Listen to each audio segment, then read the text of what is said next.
Like a hammer. Do you want Daddy to help you? Okay, Daddy's right behind you.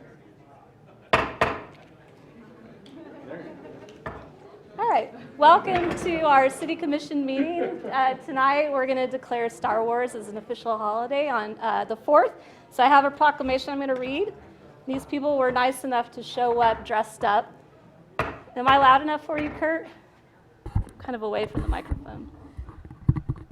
Okay. So whereas the Star Wars movies first released in 1970, come up here. This is Darth Kaitis, and have shown an enduring legacy now spanning 40 years. And whereas May the 4th is a day to celebrate and reflect on the impact that this galaxy from far, far away has had on Generation X and later generations, and any other generations that want to claim it, by the way. Whereas the Star Wars movies have united generations together with universal themes and values that still resonate today, and it is the modern archetypal blueprint that is the great mythology of our times. Now, therefore, I, Leslie Soden, Mayor of the City of Lawrence, Kansas, do hereby proclaim May 4th to be Star Wars Day. May the 4th be with you.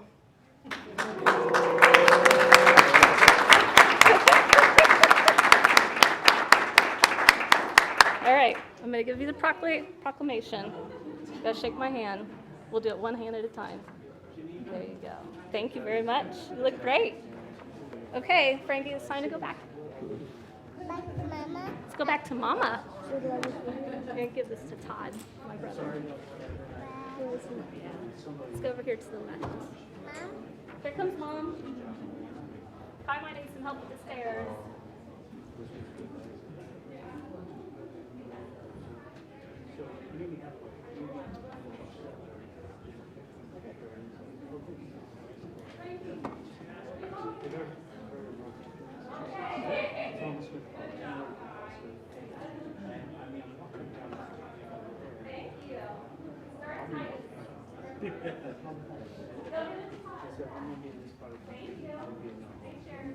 Chewbacca, Chewie.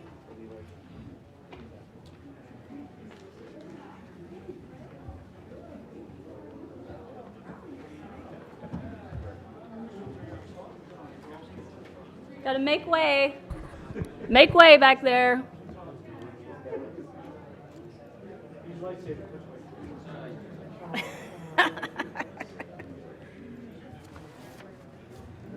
All right, that was fun. All right, so we're on to our next one. This is Sertoma Club. Fair housing? Oh, I got these in wrong order. All right. So you're going to give us a presentation then. Go ahead. Great.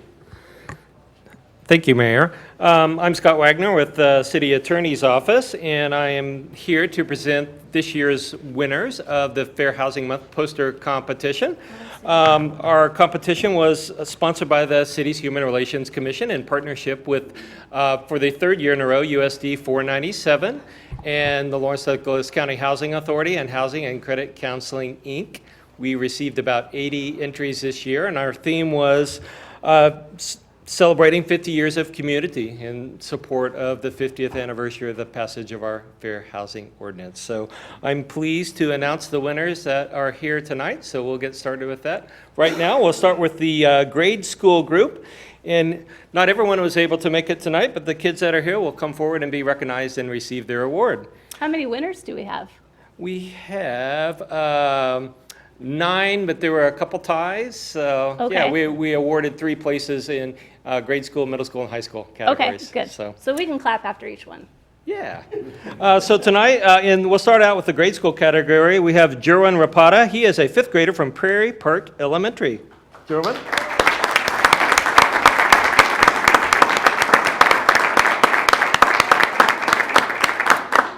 Our second place winner is Geneva Izquierdo from Broken Arrow, and she is a 4th grader. Geneva?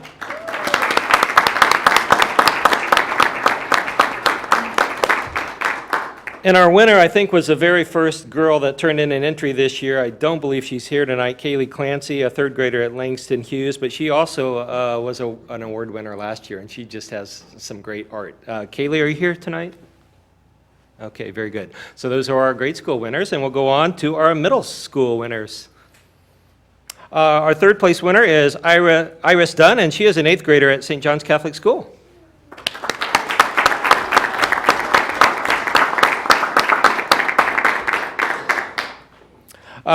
She tied for third place with Abby Coons, a 6th grader at Southwest, and I don't believe Abby is here tonight. Is Abby here?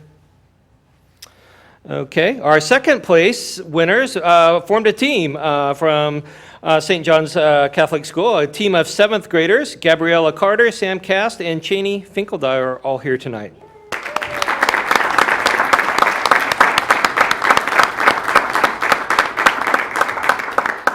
Our first place winner, I don't believe, is here tonight, Yanron Lee. She is a 6th grader at West. Yanron, are you here?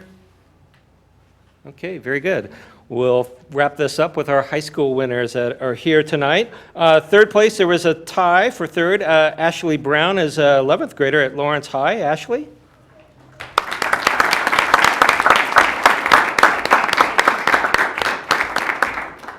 Ella Blake also received a third place award, and she was a winner again last year, so it's kind of neat to see some of the kids repeat their entries. I don't believe Ella is here tonight. Ella? Okay. Our second place winner is Malka Hampton. She is a 10th grader at Lawrence High. Malka, you here?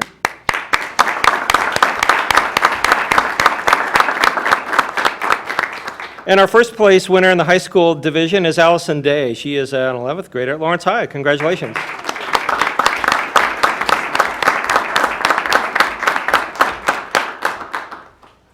Now hold your signs high.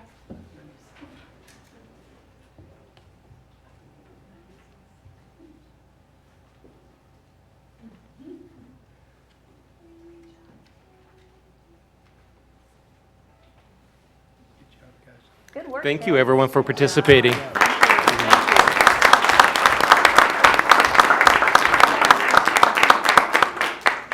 Thank you, Tom.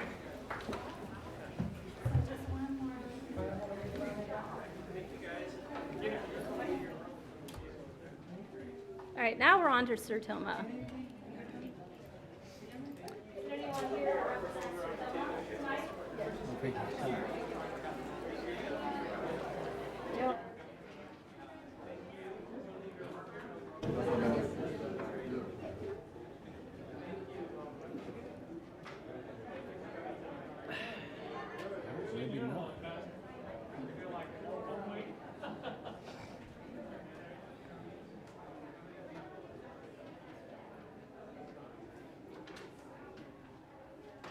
Thanks for shutting those doors. All right, did we have anyone for Sertoma here? Okay, I'm going to go ahead and read this proclamation then. Whereas Sertoma International was founded in 1912 in Kansas City, Missouri, and the Lawrence Sertoma Service Club was chartered on September 25th, 1929, and has been providing service over the past 88 years in this community. And whereas the Lawrence Sertoma Club will be hosting its 19th annual barbecue cook-off at Broken Arrow Park on Friday, May 5th and Saturday, May 6th. And whereas the public is invited to attend this event and enjoy the sights, sounds, and aroma from the numerous teams competing in the cook-off, with the grand champion advancing on to compete in the American Royal Cook-Off. And whereas the funds raised from this event will be used to continue Sertoma's service projects for the community, including sponsorship of the annual Sertoma Schiefelbusch Communication Camp. Now therefore, I, Leslie Soden, Mayor, do hereby proclaim Saturday, May 6th as Sertoma Barbecue Cook-Off Day. Thank you.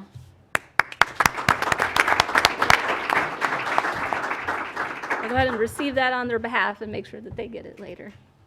All right, so now we're on to our next one, which is proclaimed May 7th through 13th as National Travel and Tourism Week.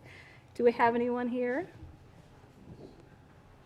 Good evening, Mayor and Commissioners. I'm going to mark this. This was about Say a your year. name first. Excuse me? Your name first, Oh, please. Michael Davidson. Thank you. I'm going to mark this. About a year ago was probably the first time many of you met me, as I had started in April of last year. So I've been here for about 13 months.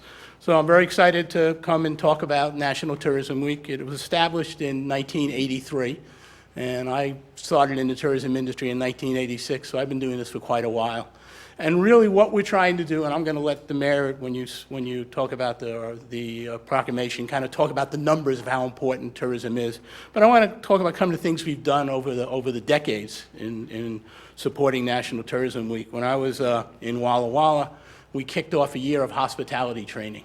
Over a year, we trained over 1,000 frontline people in Walla Walla in hospitality. When I was back in New York, when we were trying to talk about how important tourism was, we one year handed out 2,200 $2 bills to restaurants in our community and watched how those $2 bills circulated through the community. So it started at restaurants and it ended up in retail shops and hotels and gas stations. So we talk about how tourism is important. The focus this year of the national effort is called the Face of Tourism, and beginning next week, every day on our Facebook page, we will be featuring another local resident who is involved in tourism, from front desk staff at hotels to people working at coffee shops to people at attractions, and just telling their story about tourism. Not only that it is obviously helps their livelihood, because we generate, I think, over 2,700 jobs here in Lawrence, but also what it does to the community, how we are showcasing ourselves through these great ambassadors. So we urge you all to go on to the Explore Lawrence Facebook page, like us, and next week see all these nice little vignettes that we will featuring the Face of Tourism in Lawrence. So thank you very much. Thank you, Michael. I'll read the proclamation. Whereas travel has a positive effect on Lawrence, the U.S., the nation's economy, prosperity, and image abroad, it also benevolently impacts business productivity and individual travelers' well-being. And whereas travel to and from within the United States provides significant economic benefits to the nation, generating more than $2.1 trillion in economic output in 2015, with $947.1 billion spent directly by travelers. And whereas travel is among the largest private sector employers in the United States, employing 15.1 million jobs in 2015, including 8.1 million directly in the travel industry and 6.9 million in other industries. And whereas the City of Lawrence in 2015 generated $244.5 million in annual travel-generated spending, $38,400 in state and local tax receipts, and was directly employing 2,710 people with wages of $57.9 million. And whereas leisure travel, which accounts for more than 3/4 of all trips taken in the United States, spurs countless benefits to travelers' health and wellness, creativity, cultural awareness, education, happiness, productivity, and relationships. Therefore, I, Leslie Soden, Mayor of the City of Lawrence, do hereby proclaim May 7th through 13th as National Travel and Tourism Week. Thank you. That was a lot of numbers. Thank you.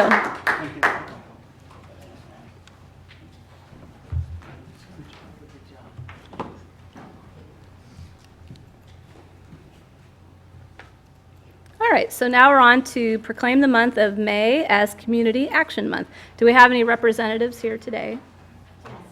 Please come up and say your name and speak and let us know.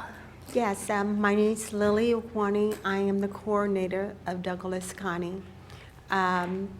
In celebration of Community Action Month, we are going to have a resource fair at Broken Arrow on May the 17th from 2 until 4. And everyone in the community is invited at this fair. So. Excellent, thank you. Well, I'll read the proclamation then. Whereas community action agencies were created when the Economic Opportunity Act of 1964 was signed into law, and whereas the East Central Kansas Economic Opportunity Corporation, which we pronounce ECAN, Yes. was established in 1966, and whereas ECAN has a 50-plus year history of promoting self-sufficiency for the limited income individuals and families who live in Douglas County, and whereas ECAN has made essential contributions to individuals and families in Douglas County by providing them with innovative and cost-effective programs such as Early Head Start, Back-to-School Supplies, and the Christmas Bureau. And whereas community action agencies are needed as major participants in the reform of the welfare system as we know it, and whereas individuals and families on limited income continue to need opportunities to improve their lives and their living conditions, thus ensuring that all citizens are able to live in dignity. And whereas the poverty rate in Douglas County is 19%, and there are 21,721 individuals that meet the federal poverty guidelines. Now therefore, I, Leslie Soden, Mayor of the City of Lawrence, do hereby proclaim May as Community Action Month. Thank you very much. Thank you. Thank you very much.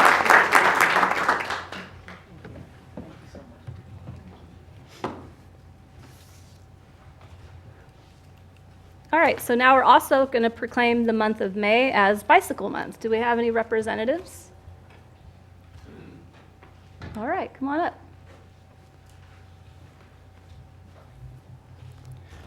Good evening, Mayor, members of the Commission. I'm Chris Tilden. I don't think I am the designated representative for cyclists in the City of Lawrence, at least not that I am aware of, but I certainly believe that cycling is an important aspect of the life of our community, and I just wanted to quickly share a couple of statistics.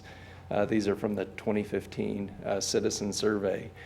Of the respondents, we had a total of 43% of individuals who said that they felt safe riding a bicycle in Lawrence, and 26% who said they felt comfortable and safe navigating intersections on a bicycle.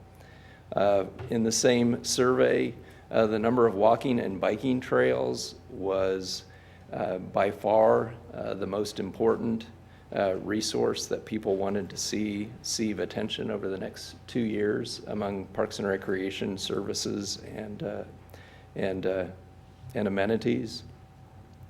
In terms of availability of safe routes to school, only 32% of respondents felt very satisfied or satisfied that we had available safe routes, and only 21% that felt we had adequate connectivity of bicycle lanes.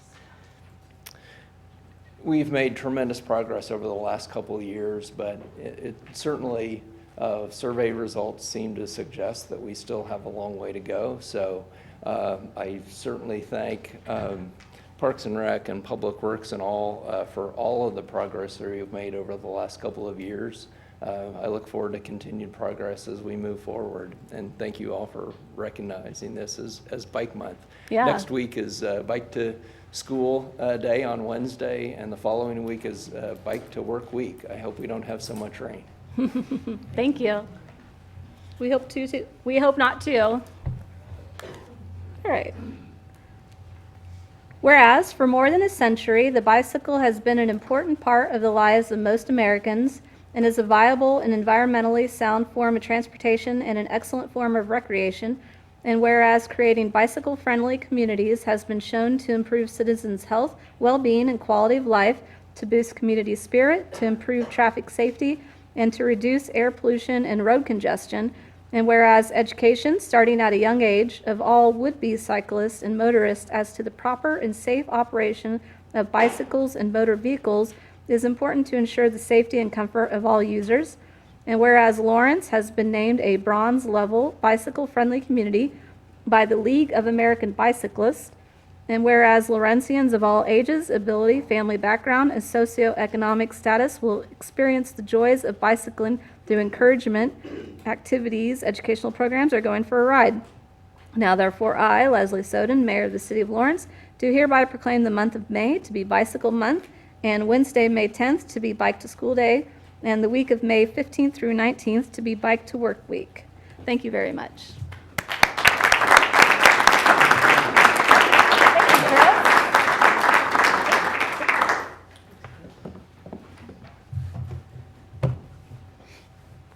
All right, so that's it for our proclamations. So now we'll move on to the consent agenda. All matters listed below on the consent agenda are considered under one motion and will be enacted by one motion.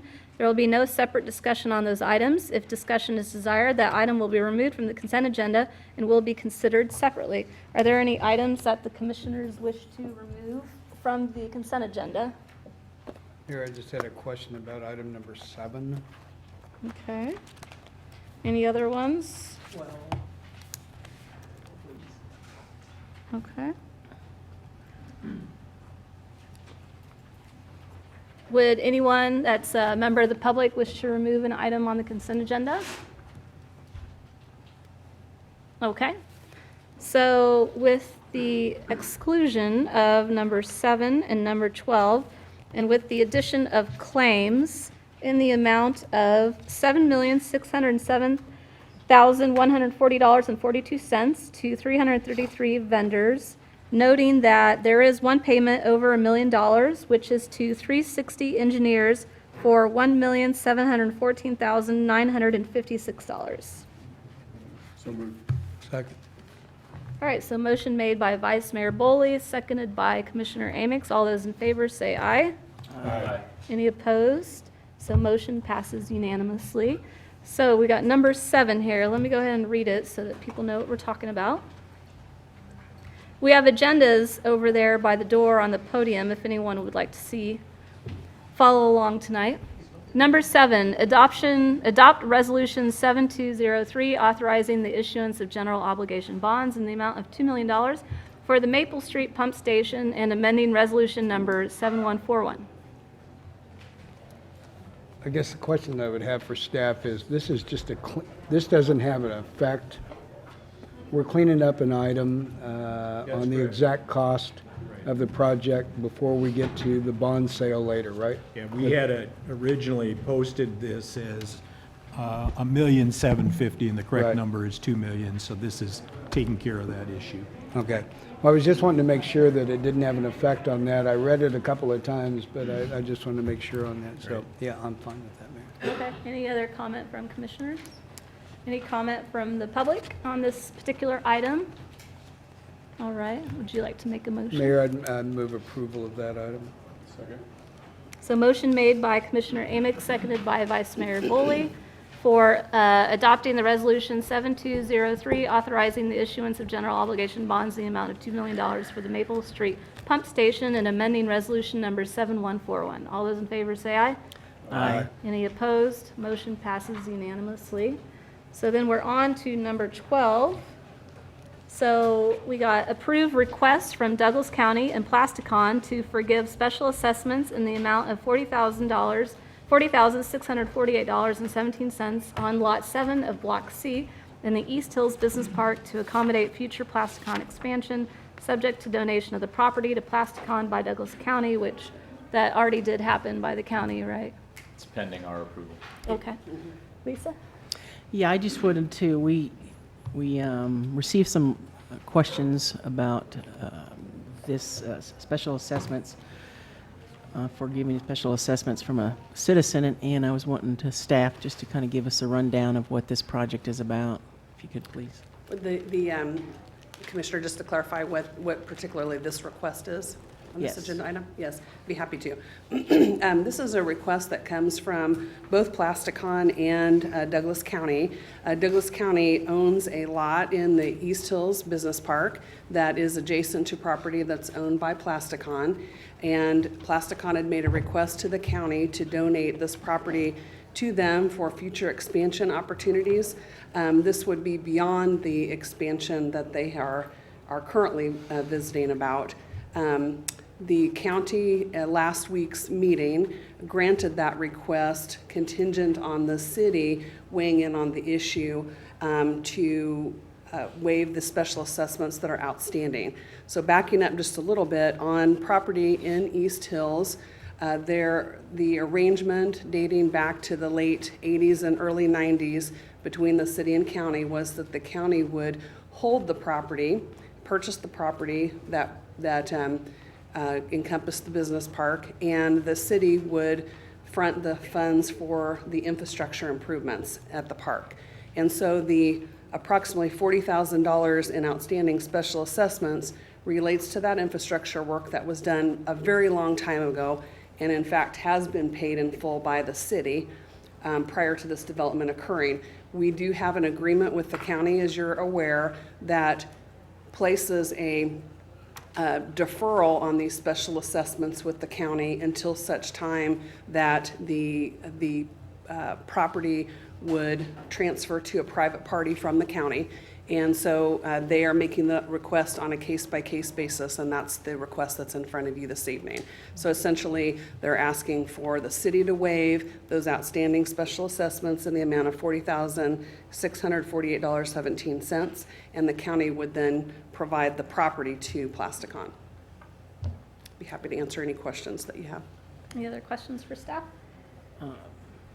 The only, when we got that email yesterday, I think it was, or this morning, regarding whether or not Plasticon has received other incentives, and if you could just go over what we found out when we researched that. Sure, I'd be happy to. So there was an agreement with Plasticon in 2011 that provided Plasticon with a job creation grant. It was $500 per job that was created, and that was split between the city and the county for jobs that Plasticon showed that they created up to 126 positions.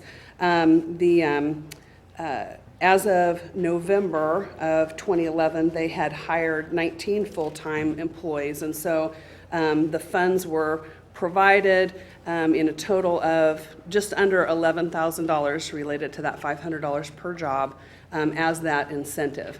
And then Plasticon has not further request additional job creation funds related to this agreement. There was not a requirement in that agreement for them to create 126 jobs. It was just meant to be an incentive for the jobs that they did create. So they are fully in compliance with that agreement from 2011. And there was an email that we provided from Sandy Dixon, who's here in the audience this evening from Plasticon, and she was just reporting that the company currently has 22 full-time employees. All right, thank you. Thank you, Diane. Any other questions from staff? Okay. Any comment from the public? Okay. So, Thanks for that information, Diane. I think this is a really good opportunity for us to help a company who has invested millions of dollars into our city, into our county, and so I'm all in favor of it. Thank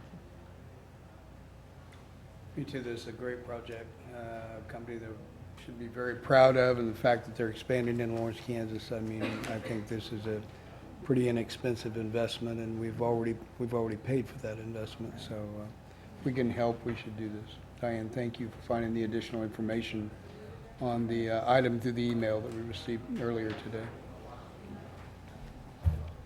all right. Would someone like to make a motion? I'd be happy to. I'll make a motion. Go.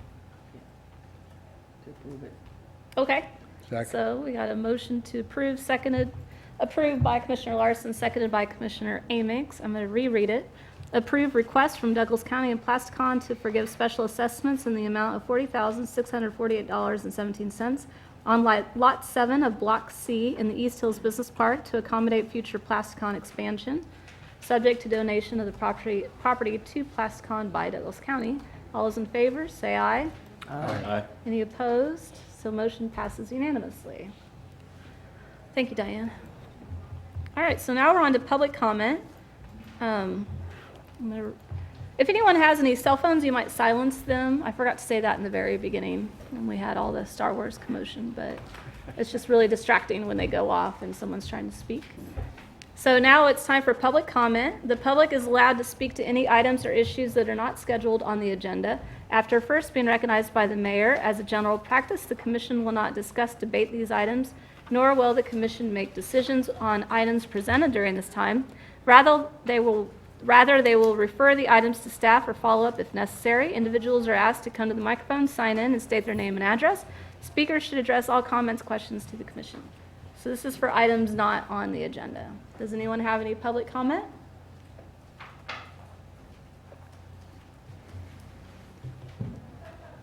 Hi, my name is Marilyn Hinojosa. I live in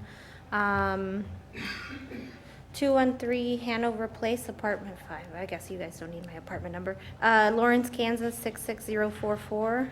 And I just wanted to make a comment that it would be really cool if Lawrence became a city that had a mural project that was approved every year, so that we can have community engagement in the arts every year, and it would be known for that. So that was my comment. Cool, thank you. So yeah, thanks. Porter, how often do you think we have murals come before us?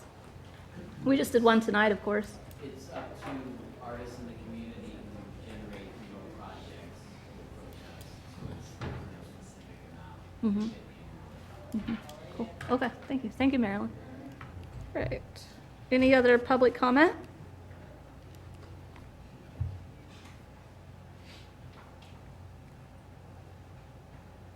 Congratulations, Sarah. Thank you. You're welcome. I'm Sarah Taliaferro, and I'm here on behalf of Justice Matters, An award winner of the Lawrence Coalition for Peace and Justice. and that also, yes. And I just wanted to say that we stand in support of the recommendations or the considerations that you've received from the Affordable Housing Advisory Board tonight, and we just wanted to say thank you for the good work of the Affordable Housing Advisory Board and city staff that worked creatively and adaptively on that, on the recommendations, and that we're just really delighted that the city is working toward solving the whole problem of the crisis of affordable housing. So just want to acknowledge that work. Thank you, Sarah. Yeah. Any other public comment? All right, so now we're on to our regular agenda. Once again, when addressing the commission, the public is allowed to speak to any regular agenda item or give public comment after first being recognized by the mayor. Individuals are asked to come to the microphone, sign in, state their name and address. Speakers should address all comments, questions to the commission. So number one, we've got conduct general obligation bond and temporary note sale.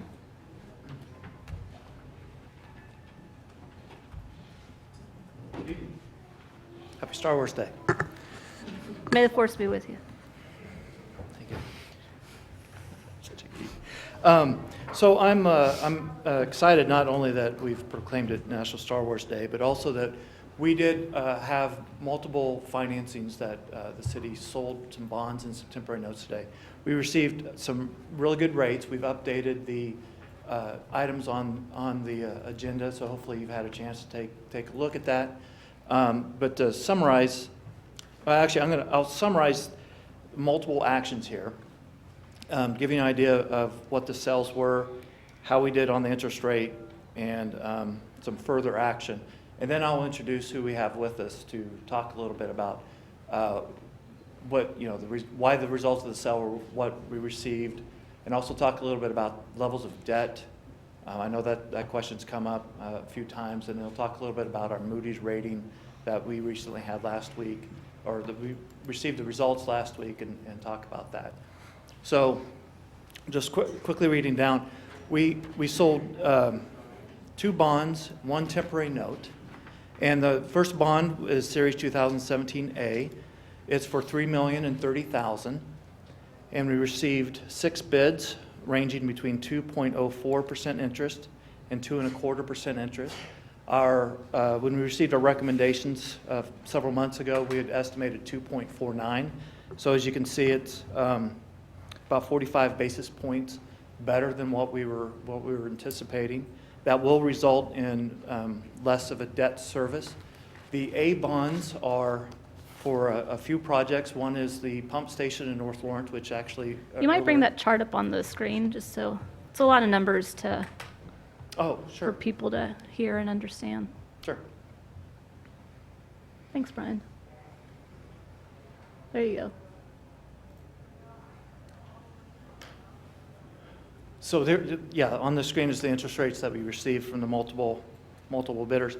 It was for North Lawrence Pump Station was the biggest part of the project. We also included a couple special benefit districts, including the top floor of the parking And so by having a little bit less interest rates than we thought, those interest rates will actually, the lower interest rate savings will be passed along then to the people that are paying in special assessments, and so.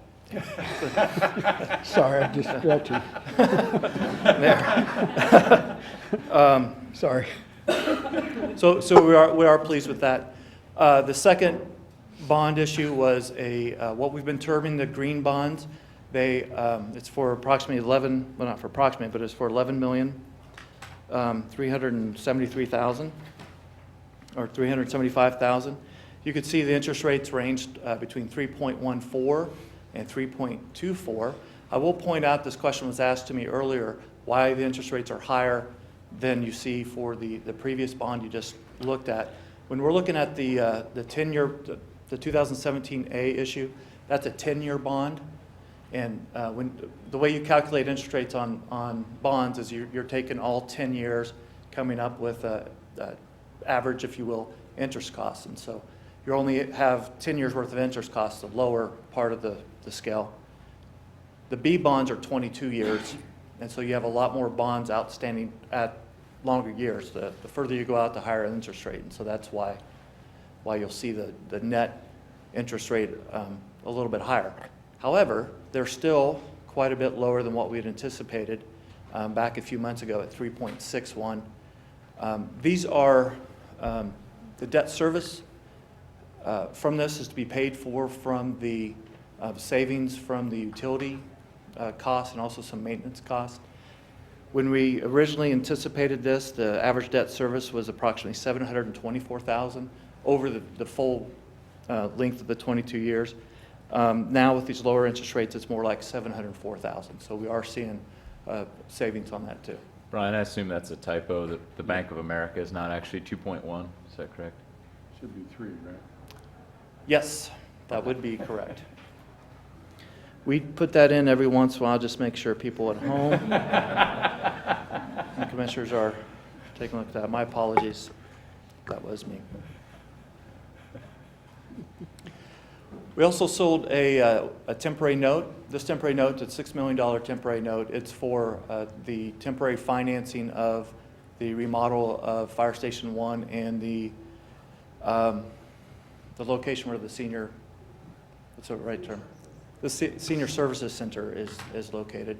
This is the $6 million will temporary finance it.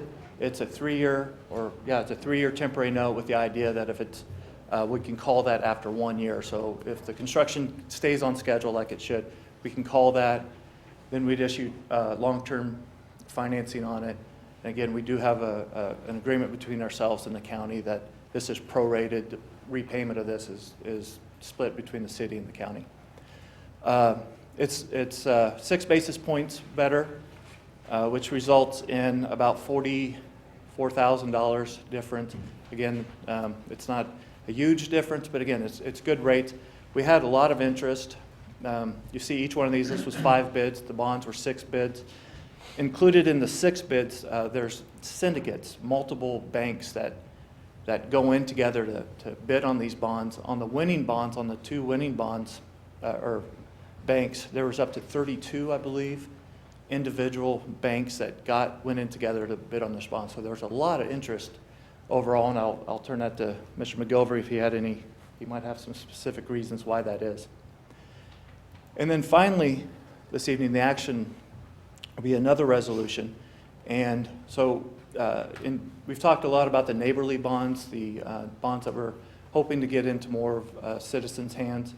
We're using the interest rates from the B series bonds tonight as what we want to go forward as negotiating with what those rates will be with neighborly. So this evening, what we're asking is for permission to go forward based on the parameters. We've brought forward, it hadn't been updated yet in the packet. We've brought forward a resolution that has an amount, interest rate not to exceed for us to negotiate with neighborly, which we'll do tomorrow evening. The interest rates will be announced, and then starting Thursday through following Monday, citizens will be able to get online and purchase bonds if they're able to through that site, through the neighborly website. And that is the action tonight. I have several professionals in the office area to help us out tonight. Then I also have Dave McGilvery. He's a owner of Springstead Incorporated, and he has graciously come up in his great KU tie to talk a little bit about the market, and then also I had some specific questions. In front of you, we had put down a scorecard for Moody's. He might, depending on how the questions go. Just wanted to make sure you had that in case he referenced that. I got a quick question, Brian. Yep. What, on the Series 2017B, the green bonds, what does green bonds mean? Okay, this is the facility project where we're doing all the projects. So we went out to the market identifying these as green bonds. So basically we're saying that we're going to use the proceeds of these bonds for sustainable purposes. And so we went out through the market, and we were hoping, I don't know if we have any analysis specifically, if we got that many more bidders or more interest, but we're able to go out and say, if you purchase these bonds, you know that the proceeds from these bonds are going for sustainable purposes at the City of Lawrence. Okay, thank you. Dave? Good evening. My name is Dave McGilvery from Springstead. The story behind the tie is a couple of years ago I was in front of this group and had an unfortunate verbal slip and pledged the next time I was here that I would act accordingly. I brought a KU bag. So Thank you for keeping your pledge. Kansas written a lot of places. Some comments. First, I'd just like to expand a little bit on the Green Bond Program. This is an international program that a group of bond industry people came up with for socially conscious investing. So if you want to invest in municipal bonds that support environmentally friendly projects, there's a process that you have to go through to sort of obtain the green bond designation. It's not bestowed on you. You have to fulfill some things and promise to continue to do that so the bond investors know that their investments are still in compliance. So there's only been a couple of these in the United States, most of them with a lot larger entities, like the state of Massachusetts, another one with the city of St. Paul. To qualify, the staff has to draft and a lot of documents talking about how you come up with decisions on green bonds and your commitments to continue to spend the proceeds on energy and, in this case, energy efficient projects.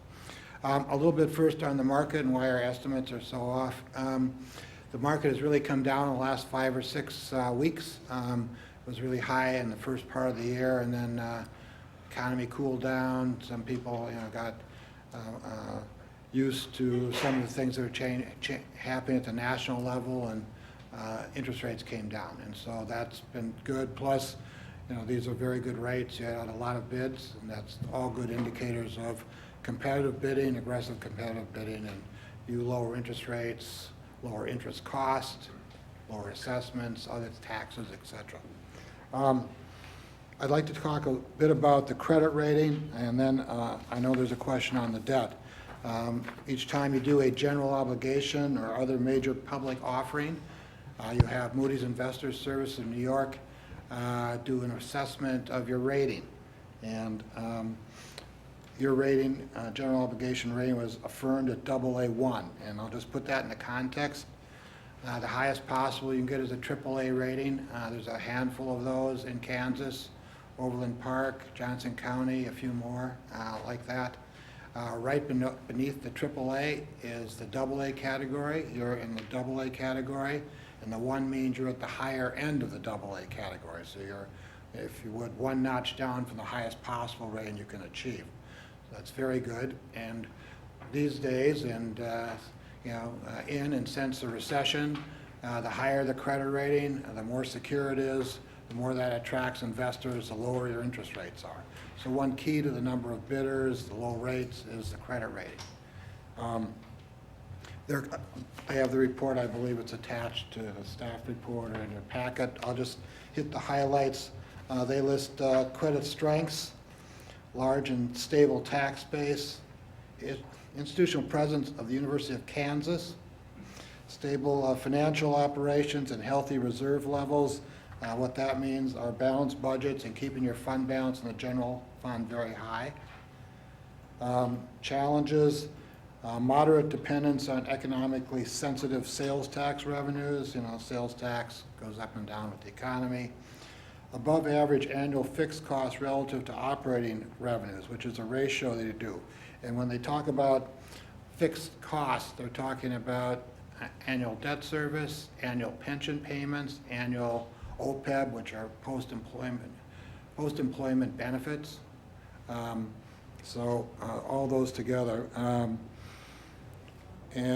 But you know, you have on the areas that have a lot of the drivers behind the rating, you know, you're very solid with few weaknesses. Brian said there's been some questions on the appropriateness or reasonableness of the overall debt burden of the city and as it relates to credit rating.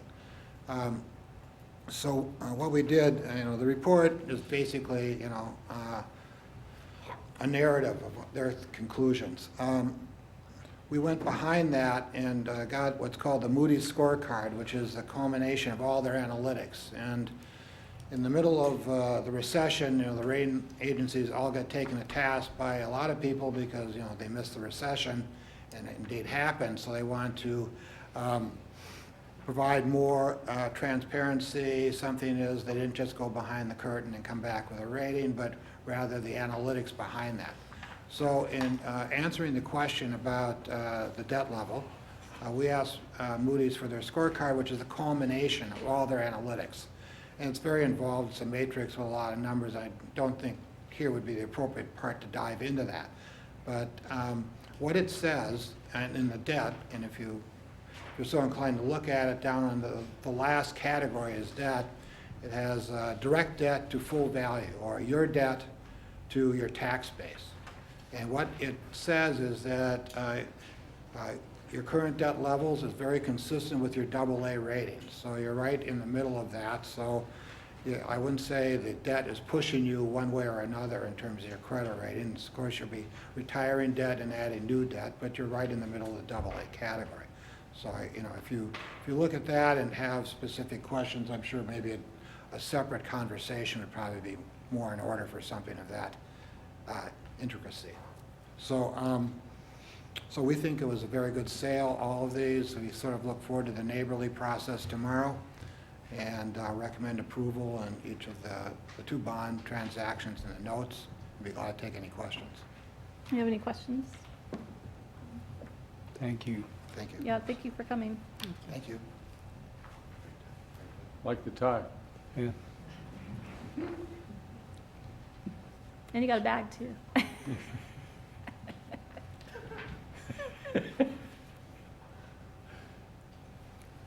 So the action before you this evening are a series of ordinances and resolutions. The ordinances are in order for us to finalize the sale that started with the taking bids this morning.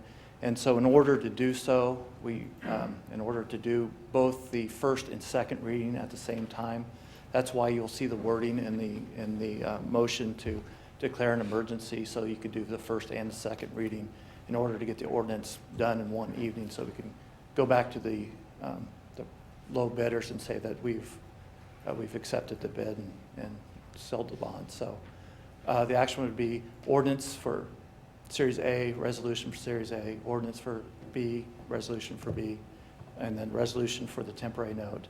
And then finally, the motion to authorize the mayor or vice mayor to negotiate a bond purchase agreement with Neighborly Bonds at the time that we they're finished with their sale. So. Okay. Any other questions for staff? Just one other one, Mayor. The Neighborly Bonds is a range, isn't you said that a maximum and minimum? Sure. So it's a series of bonds. There's 10 years worth of bonds. Each one of those years will have their own interest rate that will go out with a par amount. for the interest rate on it. And so what the parameters resolution is saying, if we take all those interest rates times the weighted maturity, then that gets a true interest cost. And then the parameters resolution says as we're negotiating, we're not going to, you're given the blessing for us to negotiate as long as we stay underneath that total true interest cost. And the mayor and the vice mayor then would have the authority to go ahead and sign on our behalf. That's what the knowing that resolution the is doing. cap is. Okay, that's fine. Have you received a lot of interest in this from the public? Not sure if I had porters out over there. A couple weeks ago, we had quite a few people signed up, and that was before we started doing even more marketing. We've done some informational type things that's gotten out there, and I believe the number of people signing up has gone up considerably because of that. Good. So I don't have an exact count, but we obviously will. And then I should mention that tomorrow evening at this location, from 6 to 8, Neighborly will be also here in this in the commission chambers to answer any questions or just kind of have a public information about it. Okay. Very good. So before we do the 4 actions, one after the other, we'll call for public comment. Is there any public comment on this item? All right. So like I said, we're going to do one after the other, 4 separate actions. So action number 1, review bids received and approved sale to the lowest responsible bidder, $3,160,000. Do I need to say anything with the star? I forgot to ask that earlier. No, yesterday. the reason that the star was there was to denote that amount might change. Okay. So I will say that the amount is $3,030,000. Okay, thank you. In general obligation improvement bonds, Series 2017-A, declare an emergency and adopt on first and second reading ordinance number 9350, providing for the issuance of general obligation improvement bonds, Series 2017-A, and consider adopting resolution number 7198, prescribing the forms and details of and authorizing and directing the sale and delivery of general obligation improvement bonds, Series 2017-A, if appropriate. So moved. Second. Motion made by Commissioner Amix, seconded by Vice Mayor Boley. All those in favor, say aye. Aye. Any opposed? Motion passes unanimously. All right, so our second action. Review bids received and approved sale to the lowest responsible bidder. Do you have a different number you want to insert here, or shall I read this number? It's $11,375,000. Okay. In general obligation improvement bonds, Series 2017-B, declare an emergency and adopt on first and second reading ordinance number 9351, providing for the issuance of general obligation improvement bonds, Series 2017-B, adopt resolution number 7199, prescribing the forms and details of and authorizing and directing the sale and delivery of general obligation improvement bonds, Series 2017-B, if appropriate. So moved. Second. Motion made by Commissioner Herbert, seconded by Commissioner Amix. All those in favor, say aye. Aye. Motion, anyone opposed? Motion passes unanimously. So action number 3, review bids received and approved sale to the lowest responsible bidder. $6 million. Thank you. General obligation temporary notes, Series 2017-I, adopt resolution number 7200, authorizing and directing the issuance, sale, and delivery of general obligation temporary notes, Series 2017-I, if appropriate. So moved. Second. All right, so motion made by Commissioner Amix, seconded by Vice Mayor Boley. All those in favor say aye. Aye. Any opposed? Motion passes unanimously. And finally, adopt resolution number 7201, authorizing the mayor or vice mayor to execute a bond purchase agreement for the sale of general obligation bonds, improvement bonds, Series 2017-C, if appropriate. So moved. Second. Motion made by Commissioner Amix, seconded by Commissioner Larson. She hasn't had one yet. All those in favor say aye. Aye. Anyone opposed? Motion passes unanimous. Thank you. Thank you for all your help on this. And they'll be here tomorrow, 6 to 8 p.m. Thank you. Thanks, Dave. Yeah, we're going to take a few minutes.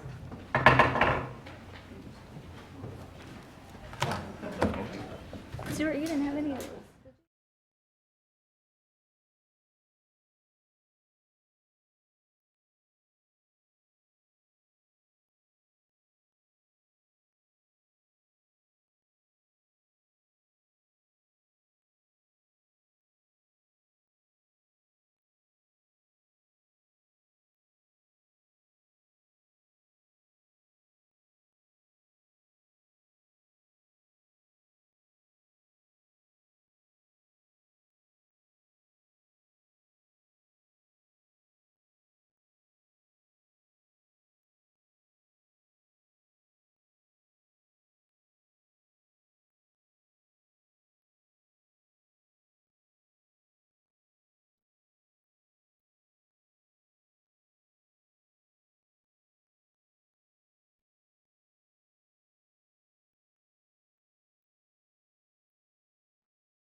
Or just say yes.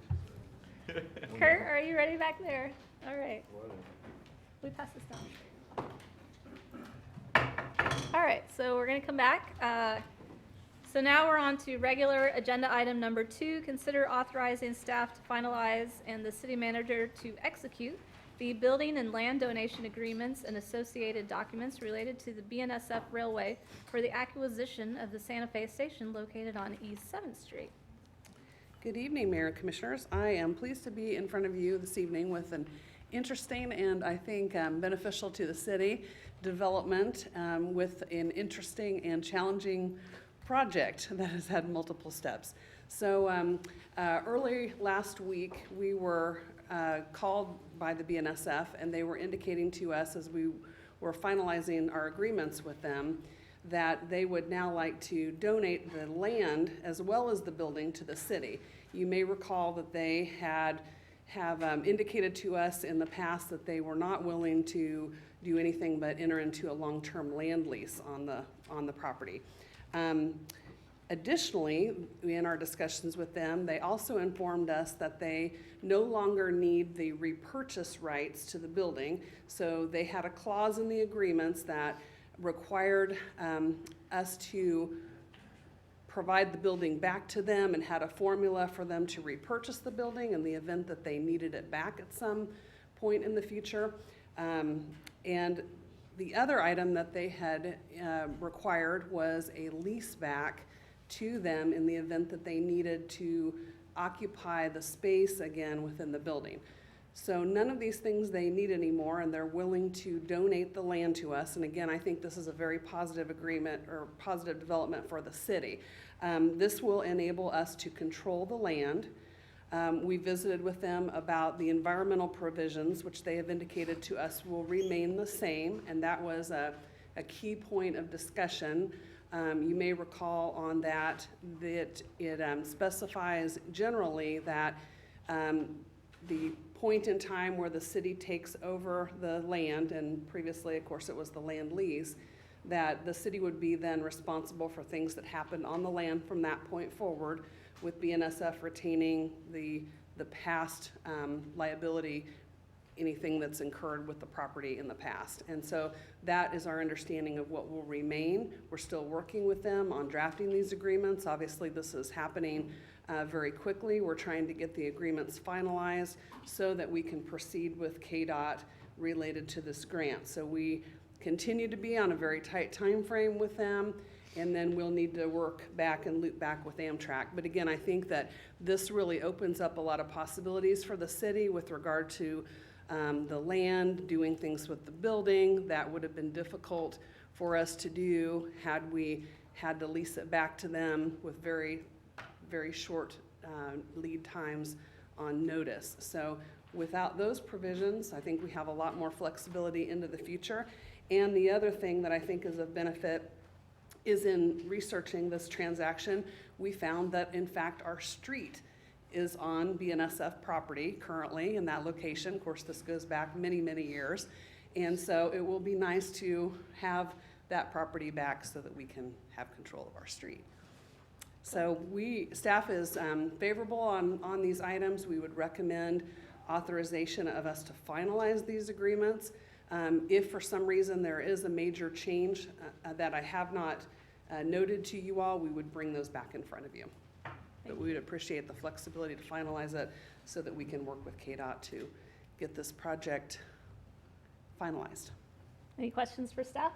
Yeah, do we know why they've changed their mind all of a sudden? Well, we just understand that it had gotten to the CEO level, and the CEO was very interested in having this just simply be a donation. And so I think that they had indicated in response to the question of the paper this morning that they wanted to be able to streamline the donation with this action. The current CEO is from Topeka, so I have a feeling that the current CEO is very familiar with this particular site, and we see it all as very favorable to the city that they're willing to provide this donation of both the land and the building to us. Excellent. Mayor? Yes, please. Yeah, history has, kind of an amazing thing. I remember in the Union Pacific Depot, in the early days, we were told that, to be able to save that building we would have to remove the building from the site, move it off the site, and, you know. So I don't think I answered the phone for about a year, you know, every time, making sure that it wasn't the guy from Union Pacific, but, you know, it was fine. We waited him out. But it's amazing, you know, because it just, you know, it seems like the same kind of situation ended up happening. But so, you know, that's really great news, especially in light of the fact that, you know, the guy that was the architect, Warren Corman, which we still have the drawings there, is still here in the community, still active in the community, and all the work that's been done by Depot Redux and everybody that's involved. What a deal. What a deal. And just one other question. Do you have your engineering hat yet? Chuck has not given me anything like that. Come on, To get Chuck. that Well, through we're going to Public find Works. one, guys. Yeah. This Thank you young so lady much, out here Rob. deserves an Yeah. engineer's hat. Thank Yeah, you so we- much for what you've done. Thank Yeah, you. I think thank it's a you. great development, and maybe it's an example of a delay in our favor, if I one think could so. be that I way, think so. so. I will say one thing is throughout my career, I've worked with railroads a lot on property acquisitions and leases and so forth, and I'm shocked to see this. It generally takes years to even get access to their property.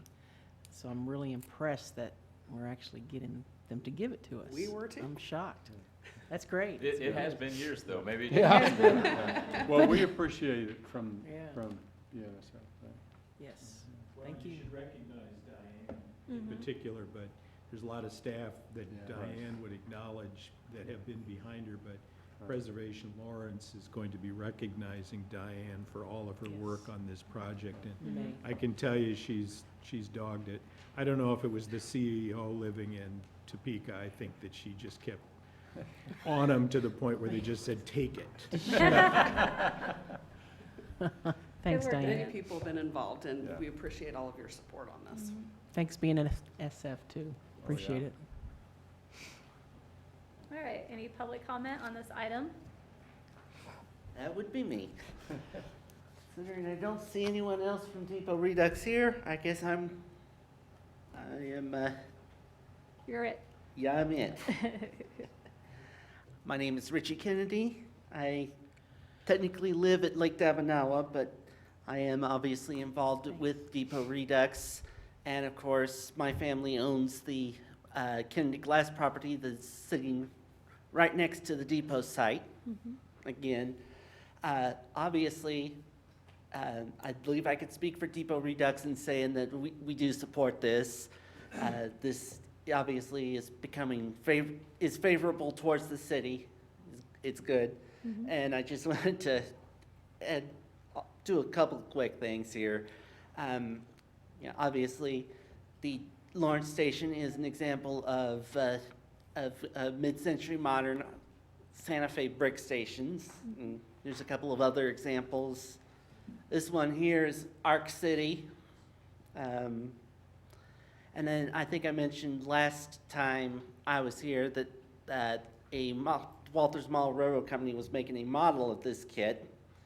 Although that says Topeka on there, that's the prototype for this is actually Hutchinson. So, and then I also, as a member of the Model Railroad Club, I wanted to acknowledge the fact that we saw Commissioner Amix at the train show back in February. Good work, Mike. I know that lady.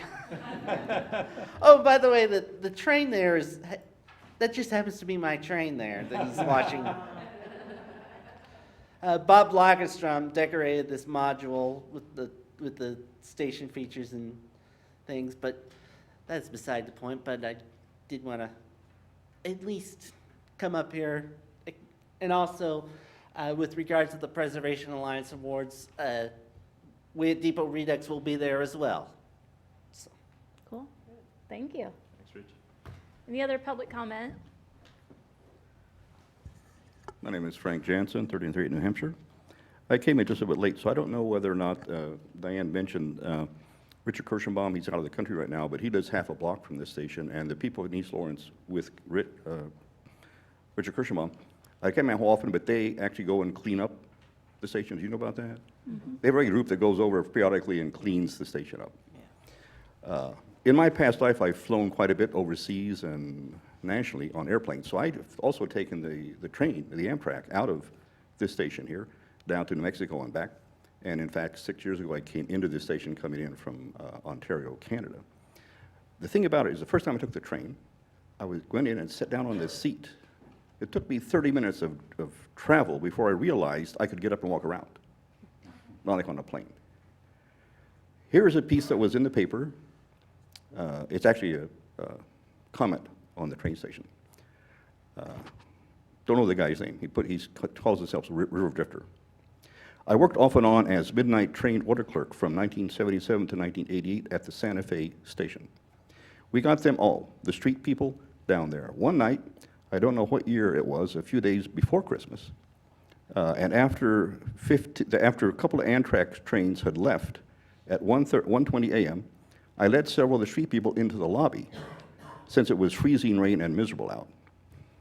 I locked the doors, turned off the lights in the lobby. I forgot to read the lineup, and a half hour later, 2 brand new locomotives came into the station with 3 business cars, pulls up to the platform, and off the rear car steps Harry Briscoe, the general manager. I about fainted. Harry comes into the office, makes a phone call, this is pre-cell phone days, makes a phone call, and turns on the lobby lights. The hat lady sits up and indignantly barks, "Kindly turn off that light." Harry looks at me, looks at her, turns off the light, and walks back out to the train. After a few minutes, the radio crackled. He ordered me to board the business car number 58, which I did. I thought it was fired. He handed me 9 $10 bills. I said, "What's that for?" He motioned to the lobby window and said, "Them, now get off my train." They highballed off the train on the way. Everybody got their $10 bills at first light in the morning when they left, and Harry must have counted well. Thank you. I'll email this to you. Thanks. Thank you.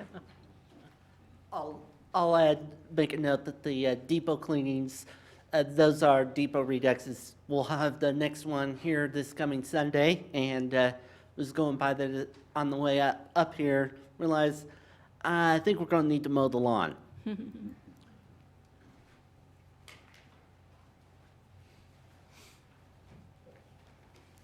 I think, my name's Katie Walsh, I live at 732 Rhode Island. I think we should email that story to the head of the railroad in Topeka.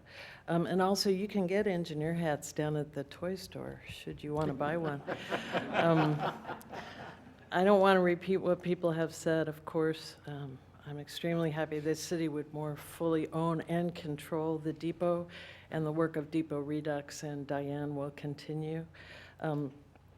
And as Frank mentioned, incidentally, we just had the cleanup where we cleaned up all along the tracks and in the woods and along the riverbank. East Lawrence does that twice a year. So, and the city cordially gave us a dumpster for the day.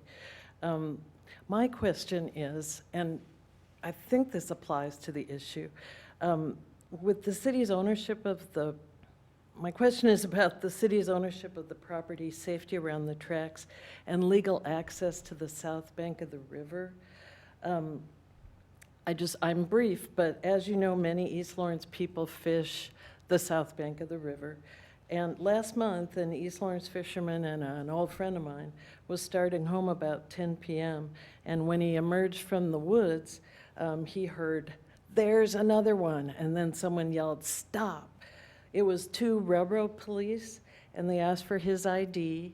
So he stepped back off the railroad gravel into the city conservation easement where he assumed they didn't have jurisdiction.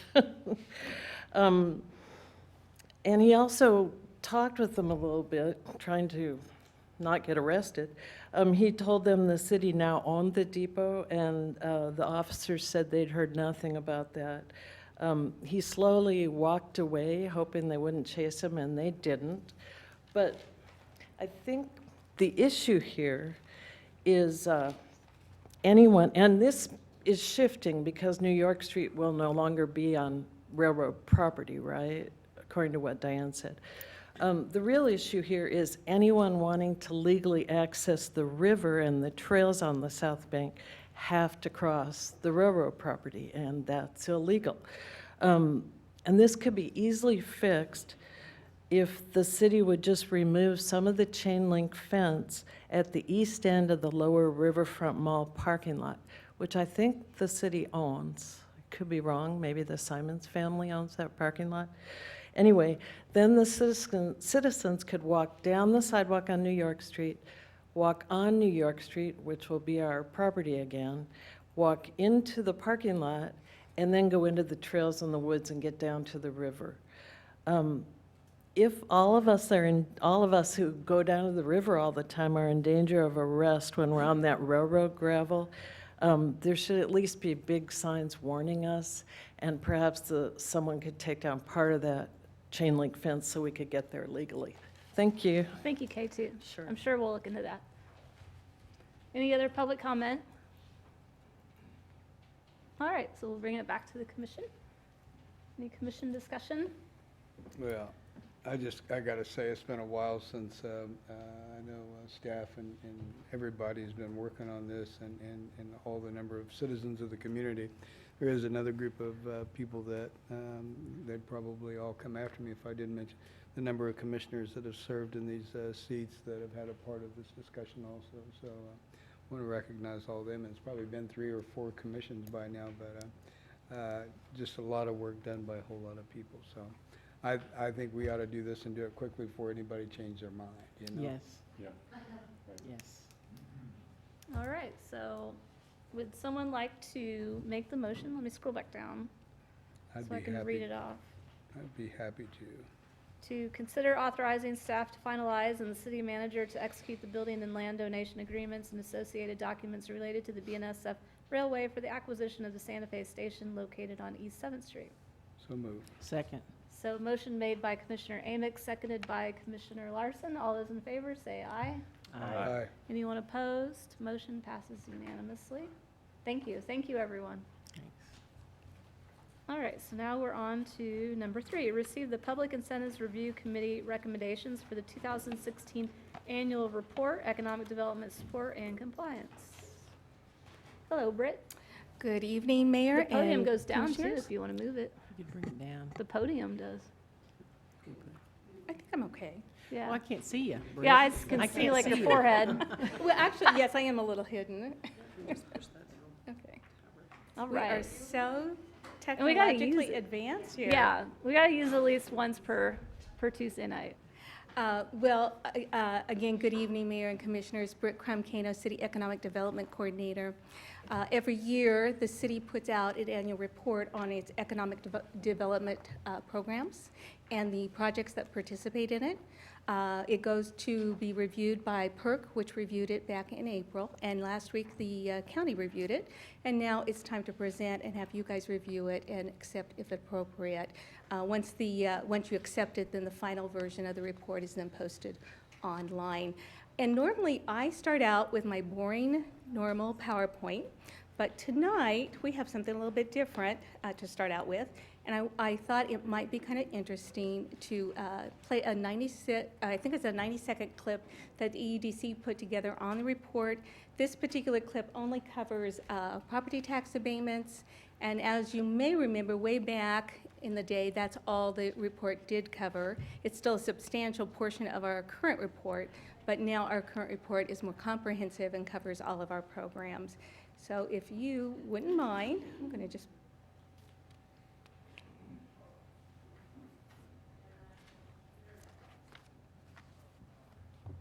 we don't have. I'm sorry? We've lost our sound. Let's go back. Okay. Yeah, without sound, it doesn't make a whole lot of sense.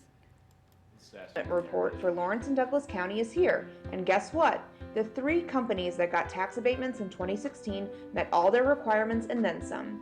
Here's what those companies were able to accomplish. These 3 companies said they'd create 142 jobs. They actually created 372. And those jobs had an average annual wage of over $39,000 for full-time workers.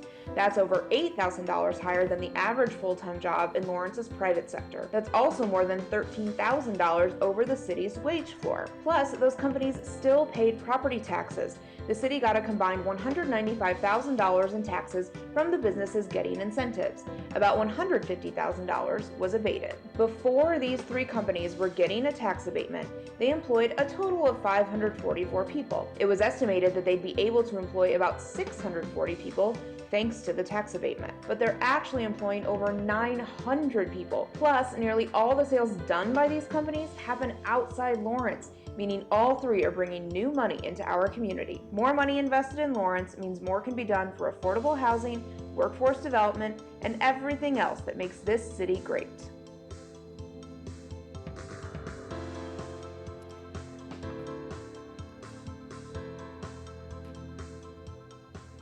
That was a nice video. Yeah, I wanted to thank the EDC for doing that. It's certainly a lot more clever than my typical PowerPoint. And it's my understanding that they're currently developing other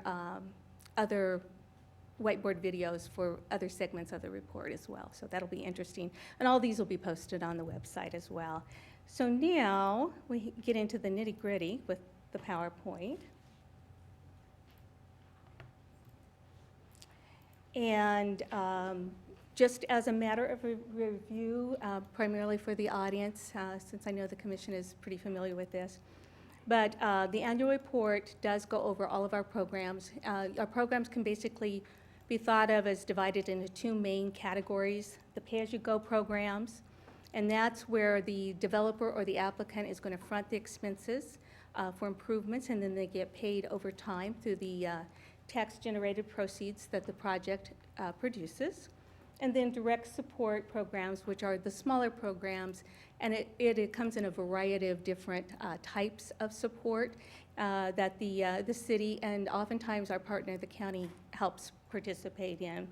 The report basically covers some key information on the programs, gives you an idea of what they are and what they're supposed to do, the type of ED support that were received by the different projects, any applicable compliance measures, and any annual assistance amounts. The one thing about the report, it is continually evolving. It gets bigger and bigger every year. So I try to put kind of the more interesting things up front and the heavy-duty data and numbers in the back for those who really want to dig into that. New this year, at the back of the report, I put in some economic snapshot graphs and data, just to kind of give us an idea of the economic climate that we are currently have in our community. So again, our pay-go programs are property tax abatements, industrial revenue bonds, neighborhood revitalization areas, tax increment financing, transportation development district, and the direct support is basically capturing all other types of services. It can be anything from actual marketing services to relocation assistance to grants, historic rehab for certain community assets as well. So it basically covers the rest of that.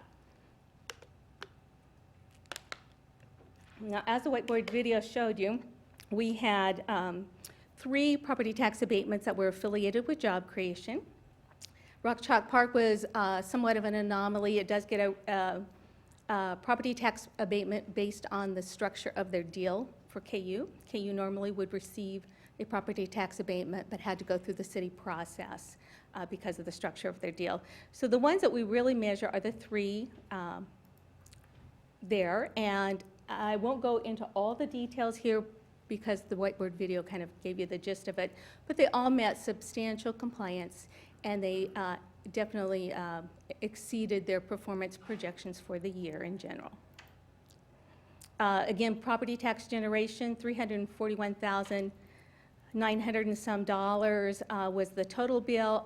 About 147 of that was abated, and then 195,000 approximately was paid by the companies. Again, these local companies, they generate their sales primarily from outside the community, which means they're importing dollars into the community. That's also what we call a primary job creation company. Industrial revenue bonds, these are a conduit financing mechanism that we can use. It can be affiliated with a tax abatement, or it could be used just as its own standalone product to get a sales tax exemption on project construction materials. There's no liability on the part of the city to finance the project or to buy the bonds. We had 9 authorized IRBs, 7 of which were just to get a sales tax exemption on construction materials. And it's hard to kind of figure out approximately how much sales tax has been forgiven on a particular project because it is realized over the course of construction for a project. But if you look at what projects may be finished up and completed in the year, we had one, the North Project at 888 New Hampshire. And if you look at that and the total completed estimation and materials expenses, you can see that the city contributed about $275,000 of that. The county contributed about $47,000, and by far the state, with their higher tax rate, contributed the most, so a little over $842,000 for that.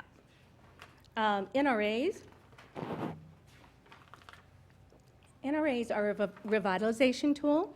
They are a rebate given back to the property owner after they've fronted the expenses to do the improvements, and it's on the improved value of the property as a result of the improvements. So the base value, or whatever the project or the parcel had been generating, the taxing jurisdictions still get that same amount. And then on top of that, they also get whatever percentage was not awarded as part of the NRA. So it typically gives us some pretty modest or nice, healthy short-term returns if you were to compare the returns based on if the project had not proceeded and the property stayed undeveloped. And then the hope is that in the long run, when the rebate expires, then we get substantial returns because now the project is improved and generating a lot more in tax revenues. So we had 7 active NRAs, 5 of which got a rebate in 2015, and the NRA rebate total was a little over $110,000 for all those. Again, just kind of comparing a before and after.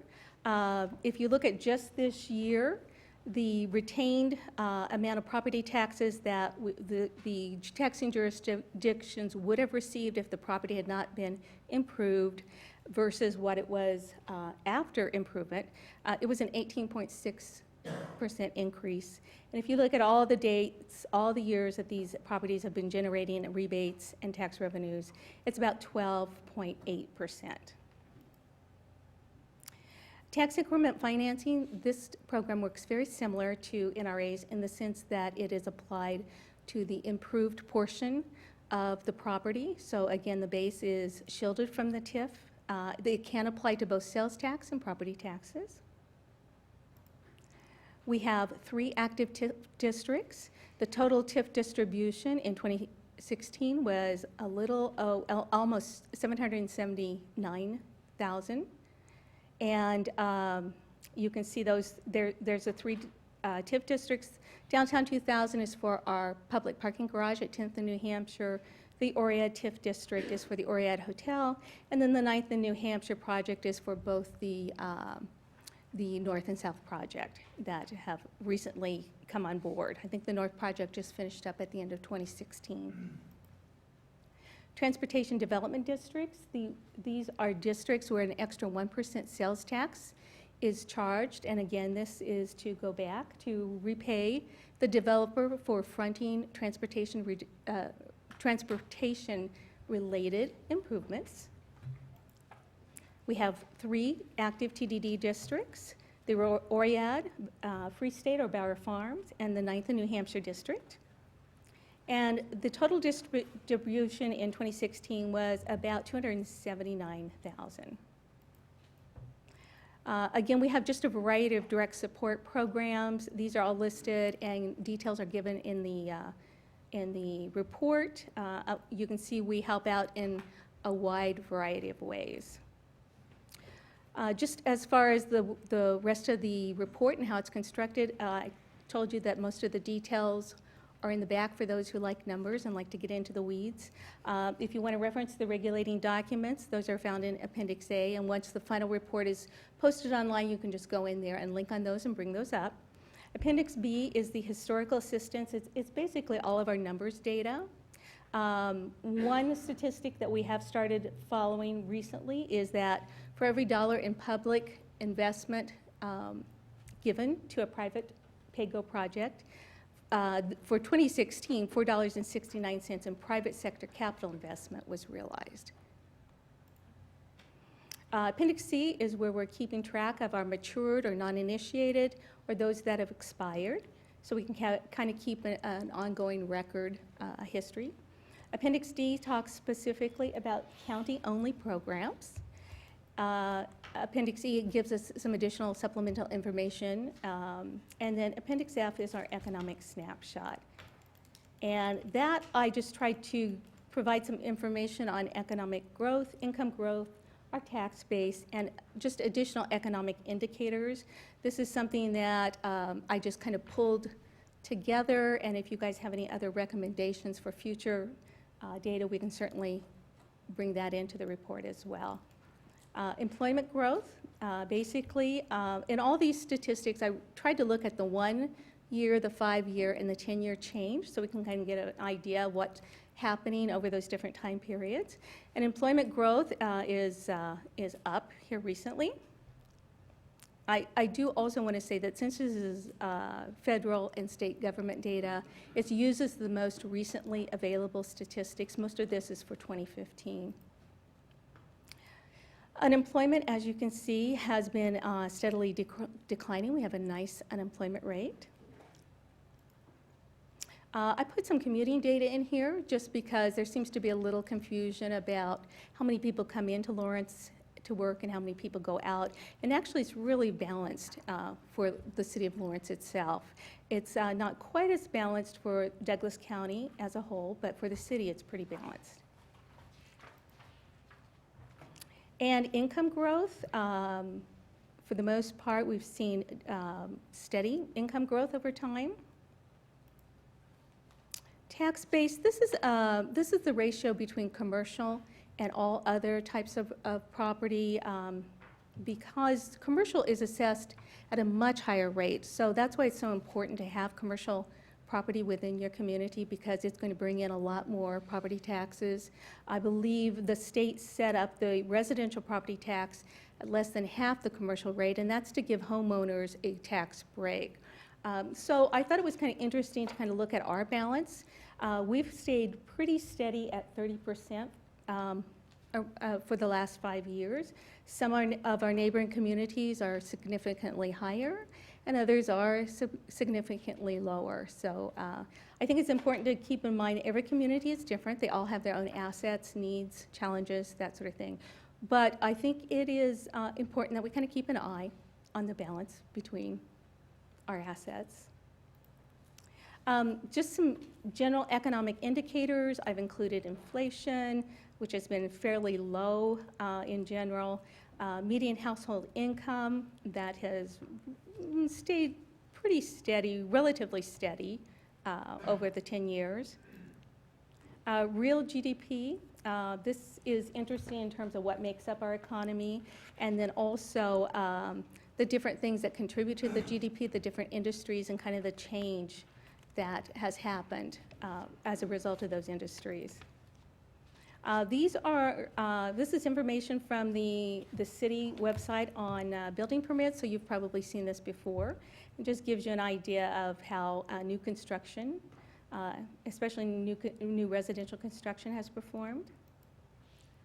And I believe this is the final one. This is our city sales tax revenues. The blue shows our regular city sales tax, and then the red shows the city portion of the county-wide 1% that we get. So you can see over time, those revenues have also increased. PERC, like I said, reviewed this last month, and they recommended that the city and county commissions accept the report. The county commission reviewed this on the 26th of April. And of course, tonight, your action is to also accept the report if appropriate. And that is it. I would be happy to answer questions.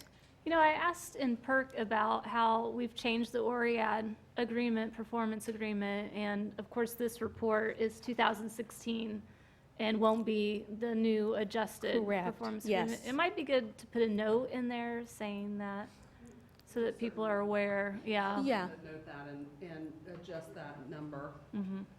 Thank you. Any questions? Yeah, I did have just a real quick question on a statement. It's made on page 28.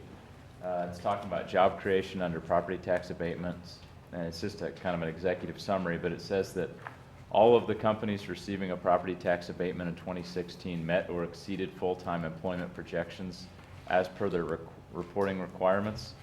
But then it notes that Sunlight did not actually achieve their projected employment rate. Yeah, each of the property tax abatements has a performance agreement, and each of those the performance agreement splits out compliance into, I believe for Sunlight, it was 4 major categories. And so, and each of those 4 categories are equally weighted. Wages are split. That wage category is split into 2 subcategories, which is wage floor as well as meeting the community average. And then the job creation is its own wage category. So in the performance agreement, the compliance is subject to a blended schedule, and that blended schedule, I believe, is shown in our policy.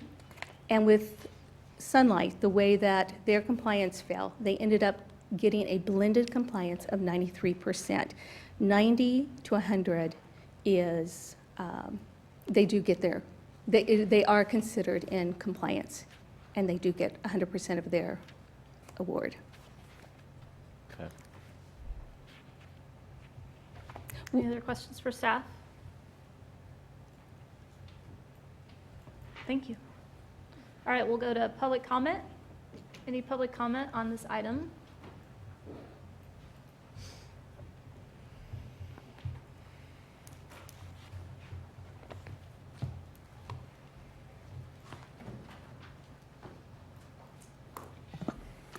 Hello, my name is Dustin Stumlingbear. I live at 211 Mount Hope Court, number 4.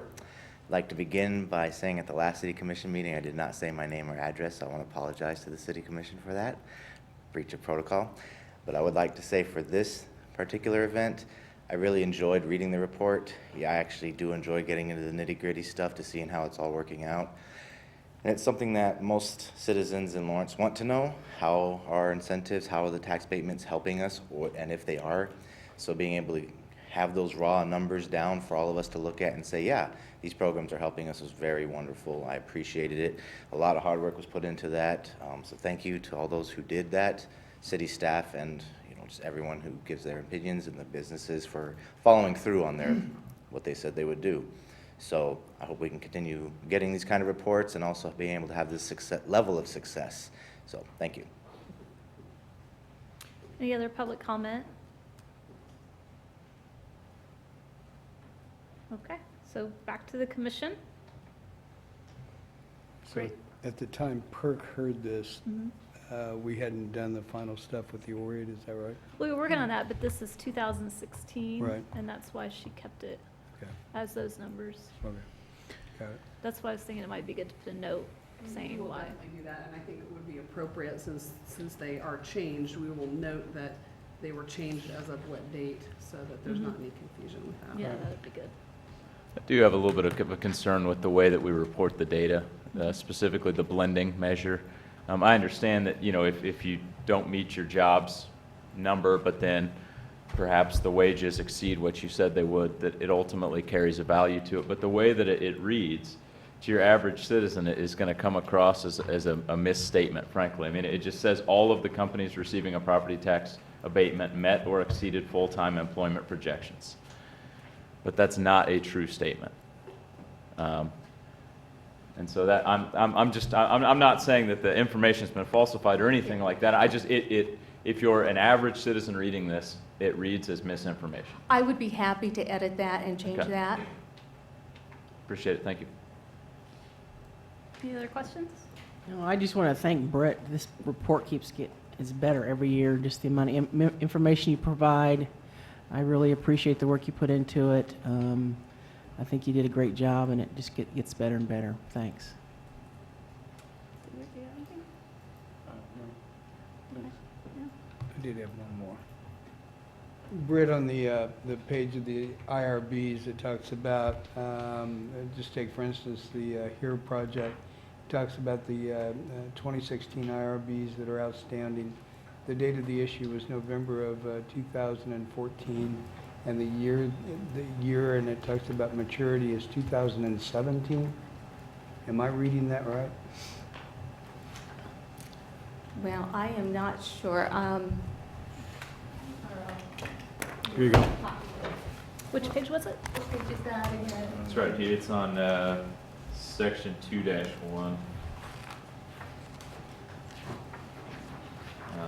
on 2-1. Yeah.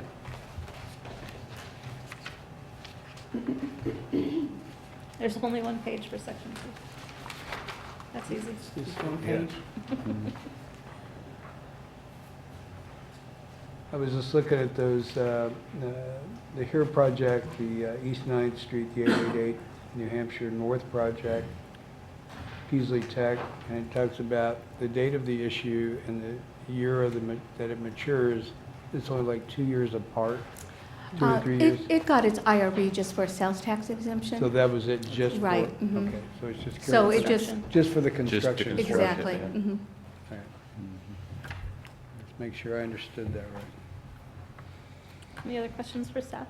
Mayor, I'm sorry I said I didn't have anything, but I would like to take you back to Appendix F, F14. I just want to say thanks to Brett for including the county portion of the sales tax revenues. I think it's really important for us to have a complete picture of how reliant we are on our sales taxes. Our previous speaker on the bonds talked about how we rely to a great extent on this volatile resource, and that has an impact on our bond rating. And I think this kind of really does show much better than just the city portion. So we're getting, what, $11 million in 2016. We got $11 million from that city portion of the county 1%. That's a very significant number for us. So thanks, Brett. Sure. And Britt, the commuting workforce, are those the same figures that came from the planning office that we used in Horizon 2020, the update of Horizon 2020? I'm not sure what the planning office used. This is the most recently available data on the government's LED website. Probably is the It's same, probably, yeah. same, Look or pretty close to the close. source that we're using. I only ask that so that we remain consistent in the information that we're putting out, so. Good. I know I shared it once with Jeff. We can Right. check. We can check. That's all I Any got. other questions? Thank you. No, thank you for all your work on this. All right, so would someone like to make the motion to review and accept the report? So moved. Second. All right, motion made by Commissioner Larson, seconded by Commissioner Herbert. All those in favor, say aye. Aye. Any opposed? Motion passes unanimously. So that's the end of our regular agenda. So now we're on to commission items. Does any commissioners have any items they'd wish to discuss? Yeah, I do have a really quick one, and I hate to end on a sad note, but at break, I had received a message this evening that J. Mike Pryor has passed.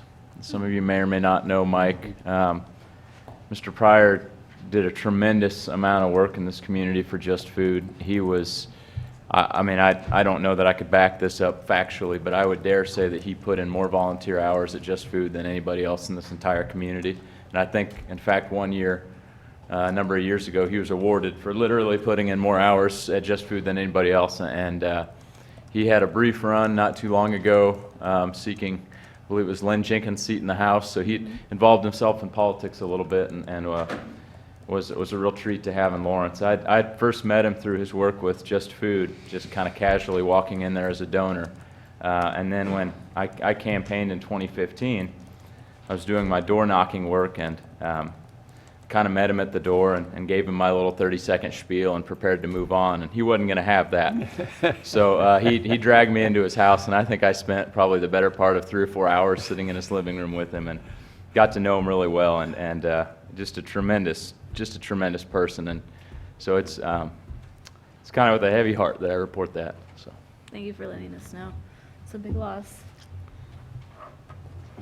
Any other commission items?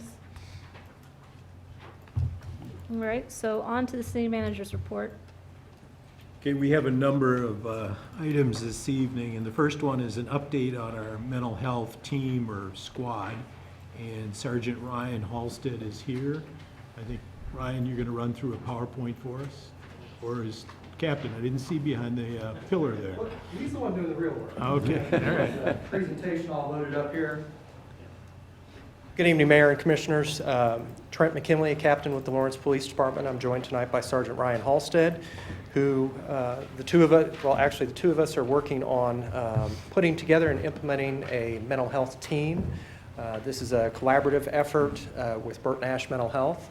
So the idea behind that is to put an officer and a co-responder with Burt Nash Mental Health together so that they can go out and address some of the issues that we have dealing with mental health calls and the police department's response. So a few months ago, the chief was asked to provide a progress report to that.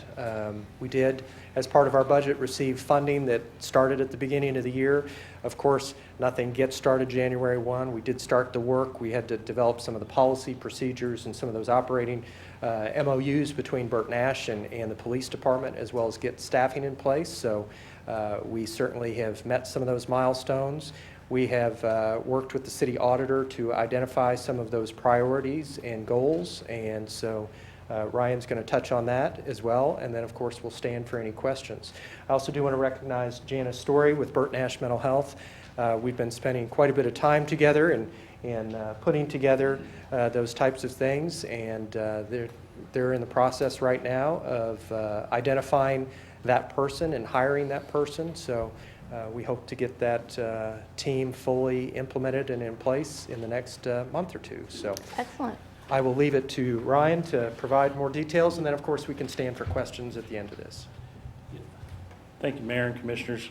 Real quickly, this is a short slide or a short PowerPoint that we're just kind of going to touch on some topics. One of the problems that we've been finding is that mental health calls are increasing. They're increasing everywhere, but we've also started to notice a difference. From 2016, we found that we had 2,200, a little over 2,200 versus 1,400 the year before. This number can be a little bit misleading. The computer system that we use right now, or that we were using prior to some modifications that we've made since then, don't necessarily capture all the calls that have mental health, where mental health is the primary driver in it. The other is the complexity of these calls are multifaceted and sometimes very dangerous, as has been evidenced here in the last several months by different incidents. But the data is incomplete. One of the statistics in trying to pull it from our CAD system is sometimes lacking. And that's also a nationwide problem. The other issue that we're finding is a lack of continuum of care for our citizens. When we come across them as law enforcement officers and take them to the hospital, and there's sometimes a lack of care either between us or between the hospital or between all these different parties, because everybody wants to help. This is just a quick graph showing some mental health calls on average for the month of 2016 and part of 2015 when we implemented this new system. And how we've gotten here, we've done a lot of research on the Police Mental Health Collaboration, which is the Bureau of Justice Assistance website. Numerous different models that we've looked at from around the country, and then physical visits to several different agencies, including Kansas City, Missouri, Topeka, Olathe, Kansas City, Kansas, to kind of see how they are doing things and to see how they're different and what we like and what we don't like. We've got input from a lot of different stakeholders, including Bert Nash, Lawrence Memorial Hospital, consumers themselves, CJCC, and the CIT Council, which is consistent of 14 different local area agencies. So our background is the crisis intervention team or training that we have implemented. In 2015 is when we started doing our training for the whole entire department, with Chief Khatib getting the entire department trained by 2018. And it's shown to be successful in de-escalation, identifying those mental health problems. We currently have 116 staff trained with, we have roughly about 35 to 40 left by the late 2017. And we've had real good success and have got a lot of good feedback from officers that have gone through it. The co-responder program itself would be a civilian Bert Nash employee, master's level clinician that is paired with our assigned PD officer, who is also CIT. It's actually Officer Amber Roden, who's actually on her way back from Osawatomie as we speak. So she's been assigned into the unit. A variation of this same program is in several agencies in Northeast Kansas, and one of those where the magic happens is with the follow-up. The follow-up by both the co-responder and also the mental health officer, and going out and talking to our high-volume consumers that are using those resources a lot. Some of the benefits that we see in the CIT training and also in the mental health team and all these other different agencies and what we hope to provide for ours is this improved care for citizens of Lawrence, the linkage to those outside resources that they may not be getting, and then reduce the time spent by patrol officers on these calls and also those repeated calls that are based on mental health, as well as improving the safety for both the officers and the community. So City Auditor Michael Glinsky laid out 4 initial objectives for us to meet. One of those was to clarify our goals. We've done that. One of our goals is to reduce time spent by the officers on mental health calls, reduce those repeated calls, improve those safety for both community officers, and improve that linkage. We're asked to develop and administer an employee survey, which we have done. We are currently gathering that from our officers through our Power DMS program. We're also asked to develop a plan for collecting that data, and that was a tricky one. It's a nationwide issue because everybody is struggling with how do you define a mental health call and what do you define it as. And so we've done some different coding in our computer-aided dispatch that allows the officer, when they close a call, to be able to relate that as a mental health related call. There's 3 different categories for it that they can choose. Once that does that, then I can search that later, or actually anybody can search it later in the police department. We can search it and we can see those calls and be able to dig into a little bit deeper and see what was going on there. Is that somebody that we need to go out and talk with? Is that somebody that we've seen many times before? We're also asked to develop a policy and standard operating procedures, which those are currently in the fine-tuning phase. We make sure that we want to send that to everybody that has a stake in that, with the city attorneys and everybody, as well as our task forces in the police department. And that's pretty much the presentation. Do you guys have any questions for me that you can think of, or Captain? I don't want to. Yeah. The Criminal Justice Coordinating Council, have you guys given that same presentation to them? Because they'd probably find that helpful. We have not. I've sat down, or we both have sat down with Robert Benecki and had several different conversations. We've also been in the different meetings with them, with the city county commission, in reference to like the My Resource program that they're talking about, as well as the different items that they're working through. Yeah, I think it'd be good if Robert Bernecki, I don't know if he or Mike Gahn, who's the chair, would determine when you would come, but you might ask him about it. Yes, and we've collaborated on some of the data collection challenges. They're looking to do the same thing, collect a lot more data on what's going on in the community and be able to report that out. So we've done a lot of that. In fact, our analysts accompanied a group to Kansas City just this morning to kind of hear what's going on in the other communities. And that's where we've learned a lot, is traveling to these various communities, finding out how they're doing things, what systems they're using to capture this, and kind of what the best practices are now.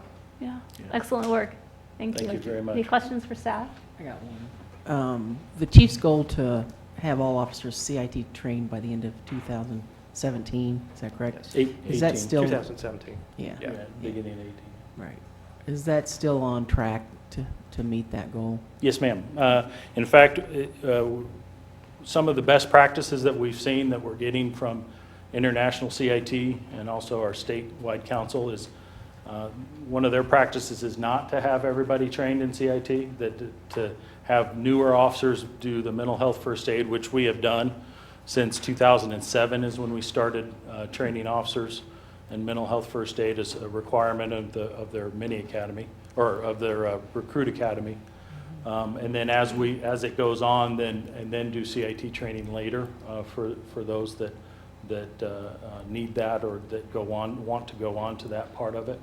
Is that starting to see that best practices? But we were actually going to get everybody trained, well, minus the retirements and different people moving and coming in. We'll get about 90, probably 98, 99%, I would imagine, by our next training. All right, thanks. Mhm. Any other questions? Excellent. Thank All right, you. let's have, or I guess we don't do public comment, it's not. Thank you. Thank you. So the next item that is under the reports is the Catalyst program. And so when we adopted the Catalyst program, it essentially addressed development potential in the Venture Park and East Hills Business Park. The City Commission asked us to take a look at the other general industrial areas throughout the community. And so you have a report attached that Diane prepared, and it talks about the different parcels that are available outside of the two industrial parks that I just mentioned. And there's a limited number of sites out there that potentially could be developed or used using the Catalyst program. So at the very bottom, this is going to be a little bit interactive. You have some potential options. In fact, you have 3 options. And if the commission has some idea about how they would like us to proceed, I actually would recommend that we do consider expanding out into the other areas in terms of just being equitable across the community. So with that, if you'd like, and if you support that kind of a recommendation, you could focus on items 2 and 3. We would come back at some point, put it on the agenda for you to actually consider a specific recommendation along those lines, and we could kind of weigh the differences in the 2 options and give you that kind of information. If you're inclined to expand the Catalyst, we're getting a lot of feedback on this. It seems really quite hopeful that we might actually get some projects to develop out of this. And what I would say about that is it's one of those things that you kind of have to keep your eye on, because I think this is an indicator of how industrial development in this case, and a little later on I'll talk about a retail report that I included in the packet as well, about how industry is changing, how they build out, how they locate, how retail is making those same types of decisions, and how that's all changing. And as a city, how we have to be a lot more adaptable to those changes to catch that evolving trend as early as we can so that we can pick up some of those businesses. Because I think the more traditional, tried and true approaches to development and encouraging development in our community, they're really struggling. And so I think we have to be out there a little bit and try some different things to make things happen for our city. So with that, if you have some response to what you kind of prefer, I'd like to hear that. Well, I, for one, and when we talked about it several weeks ago, I was really supportive of making sure that we look at these other areas that are already zoned, mostly because we don't want to be in competition with, obviously other taxpayers that have already made the commitment. And, we own ground, somebody else owns ground. I mean, they should have the same kind of opportunity, and the Catalyst program is what we're giving ourselves in a lot of ways. So I think it absolutely ought to direct or ask staff to proceed with looking at how we can update the Catalyst program to include other private properties in the city. And on that note, the numbers suggest that doing option 2 really is kind of only doing that in name only. It's only Yeah, it 5 doesn't get you properties. anywhere. And so Right. if our inclination is to expand, which I agree it should be, I think option 3 is the best. Right.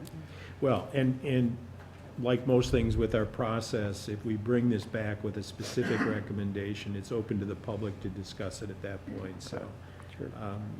Mayor, if you sense that there's a consensus for us to consider this and expand to the rest of the community? I'm personally not in favor of expanding it, so I can tell you right now, there's not consensus. Well, When I look at there's this not map, I see that the unanimity. entire East Lawrence Neighborhood Association borders industrial land, so and there's even a parcel downtown apparently that's zoned that, so, I mean, I think the only way I would look at it is perhaps if it was number 2, and then I would need to see exactly what 5 parcels that would be talking about. Because when I think about North Iowa, I don't have as much difficulty with it, but when it comes to, all of the East Lawrence border, then, yeah, I see some problems with that. So what are your guys' thoughts? Well, I'm for it. I think we ought to give the opportunity to the public. If it's something we're going to take advantage of, then the public ought to have equal terms. So what's good for the goose is good for the gander, so to speak. So. I recall that Diane wanted to make sure that we offered this to the current property holders in East Hills Business Park as a matter of equity. I think it's probably a matter of equity to expand it. Doesn't it already apply to East Hills? This isn't for East Hills. It does apply to East Hills. It already is, I think we already did East Hills. Yeah. Well, I didn't hear unanimity, Mayor, but I did hear consensus. I'll talk to you later. Yeah, you must have a different filter than I do. I try to be diplomatic. Yeah. So what I'll do is I will come back with, the staff will work on a recommendation for you. And again, though, Mayor, due to the process, the public will have a chance to make comment at that point. And we'll actually, because it's a limited number of parcels, we'll show you where those parcels specifically lay out so that you have that. Yeah, I know there was comfort zone. issue with it not going through PERC or any of the other ones, so it would need to go through that this time. I got one question on the map. When I was looking at it earlier, I noticed that there was no industrial zoning or industrial properties on the west side of town. I thought Research Park had some industrial zone properties. That's owned Industrial Business Park, Business. not the IG. Okay. Yeah. We just, for the purposes of trying to illustrate this, we were just making the assumption that we were looking only at IG. Jumping back into the discussion of unanimity or consensus, the mayor indicated she would like this to go back through PERC. Is that the consensus of the rest of the commission? That's not the Catalyst program then, right? Well, she's saying this portion, I think, if I heard her correctly, this portion of the change should go back through PERC. Because now we're talking about. Oh, okay, so not the, Not each one, I got what you're saying. yes. And if you want us to do that, we can carry it through there. But that's up to the commission. So you're suggesting that the expanded Catalyst program would have to go through PERC versus, and The then policy. Not the individual projects? Yeah. Well, Because yeah. the whole- I I'm mean, not the whole point of the comfortable with Catalyst- That might be either. a subsequent conversation. I think it needs to be a public conversation Well, about these yeah, I mean, that private has to happen on any. Yeah, so, thing and that- then we're not in the Catalyst program.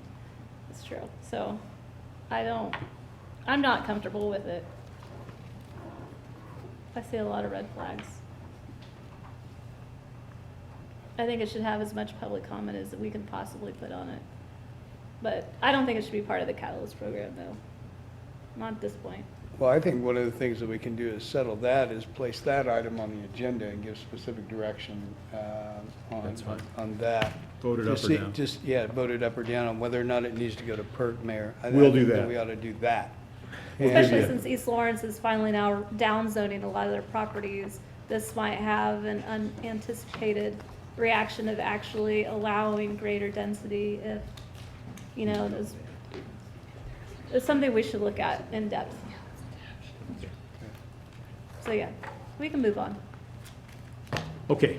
The next discussion relates to the K-10 connector funding. And some of you may have read a story, and the representatives that we met with asked that you not be repelled by some of the more flowerful comments in that article. And I assured the representatives that our commission measures things very carefully and has pretty thick skin. Interestingly, we met with the Johnson County County Administrator, and that would be Hannes Zacharias. Hannes was a former assistant to the city manager here in Lawrence, graduated from U of K. His thesis is still sitting up there collecting dust on the 4th floor. She wiped the dust off, so we're in good shape. And then along with Hannes, Penny Postock Ferguson, who's the deputy county administrator, was here. She grew up in Lawrence. And then we had Josh Powers, the business liaison for Johnson County, and he lives in Lawrence. So we had this all Lawrence So these contingent. are all of the people taking the K-10 connector. Yeah, yeah, they're part of it. And, you know, so they're the Johnson County representatives, so it was actually Old Home Week for them. Anyway, typically we contribute about $120,000 per year. They have gone back through and they've created a formula, and I would say to you that I think it's a fair, pretty equitable distribution of the formula. That would result in an annual contribution by the city of Lawrence of about $190-some thousand. I told them, first off, I appreciate equity, and I do, and so I understood their concern, and I appreciate that service, and quite frankly, is probably the best route in their system. I think they would acknowledge that. Hannes keeps talking about how we do things better together between Johnson County and not just Lawrence, but Douglas County. And I think he has a valid point in that regard. It wasn't just to create a leverage point for this discussion. I assure you he was sincere. But what I told him is that for this year's budget, I could not, we're too far and too deep into it, and he understood that because they are as well, to change the number. But that what I would like to do is sit down and have further discussions with them about the K-10 connector and possibly talk about an incremental approach to getting over a period of time to a much more equitable determination. We have riders going both directions. We have riders going over to Johnson County for the community college. We have Johnson County folks coming here, largely educational driven back and forth. But there's byproduct benefits, in my opinion, keeping some of that traffic off of, you know, single occupancy vehicles driving down 10. And quite frankly, providing transportation probably to those that really can't afford, you know, single occupant vehicle or even a pooled vehicle. So we talked about some enhancements that we could make. I just wanted to bring you up to date on that particular issue. And, you know, if you want to make comments to me along the way about that conversation, that's fine. But you'll see it in the budget at 120, which has been, and then anything else that have to come back. Will to the you commission. ask them if they'll change it so that when they're coming into Lawrence, they actually make the 19th and Harper the official last stop? So everyone actually gets off the bus at 23rd and Haskell and walks down to 19th Street to get their car. We had a number of things, Mayor, that we wanted to talk to them about. Okay, good. Maybe a park and ride as well, and, you know, internal to the community. Some things like that that we think that might have value to keep some of the pressure off of 10 and use this bus service. Yes, so we'll have that discussion with them. Thank you. You bet. The next issue up was the city received the Silver Walk Friendly Communities designation. Starting from low to high, it goes bronze, silver, gold, platinum, and I think this is not the first year we've received the silver designation. I think we've been named before. I would just encourage you to take a look at what we got the marks for and what the challenges are in terms of trying to improve our ranking. The next item is the monthly building permit report. They reported out issuing 196 permits in March, the total construction value of $16 million, of permit fees of about $106,000. It included 22 new residential units.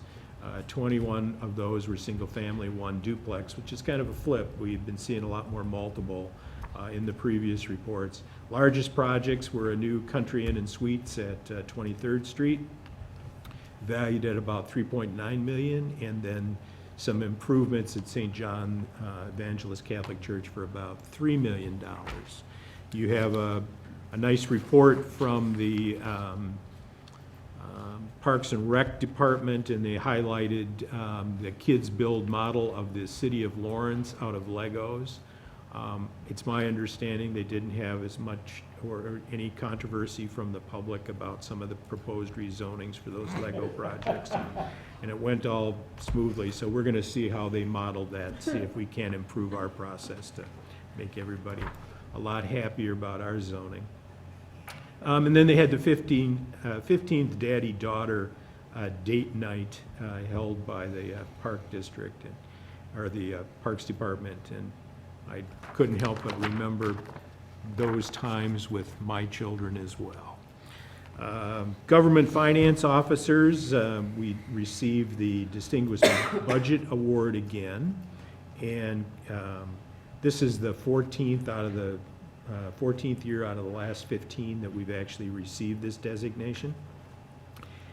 I point this out not because necessarily it's something that we necessarily strive for over all else, but this is a program where you're actually judged by your peers. And so it helps us get some critique of what we're doing in terms of our budget document from others across the country. And of course, Brian Kidney in the Finance Department deserves a lot of credit for that, but so does Casey Toomey and Daniel Bushcutter as well, who have a lot to do with our preparation of the annual budget. Another thing that I presented was the New York Times article, "Is American Retail at a Historic Tipping Point?" And I thought that was kind of an important thing to hear.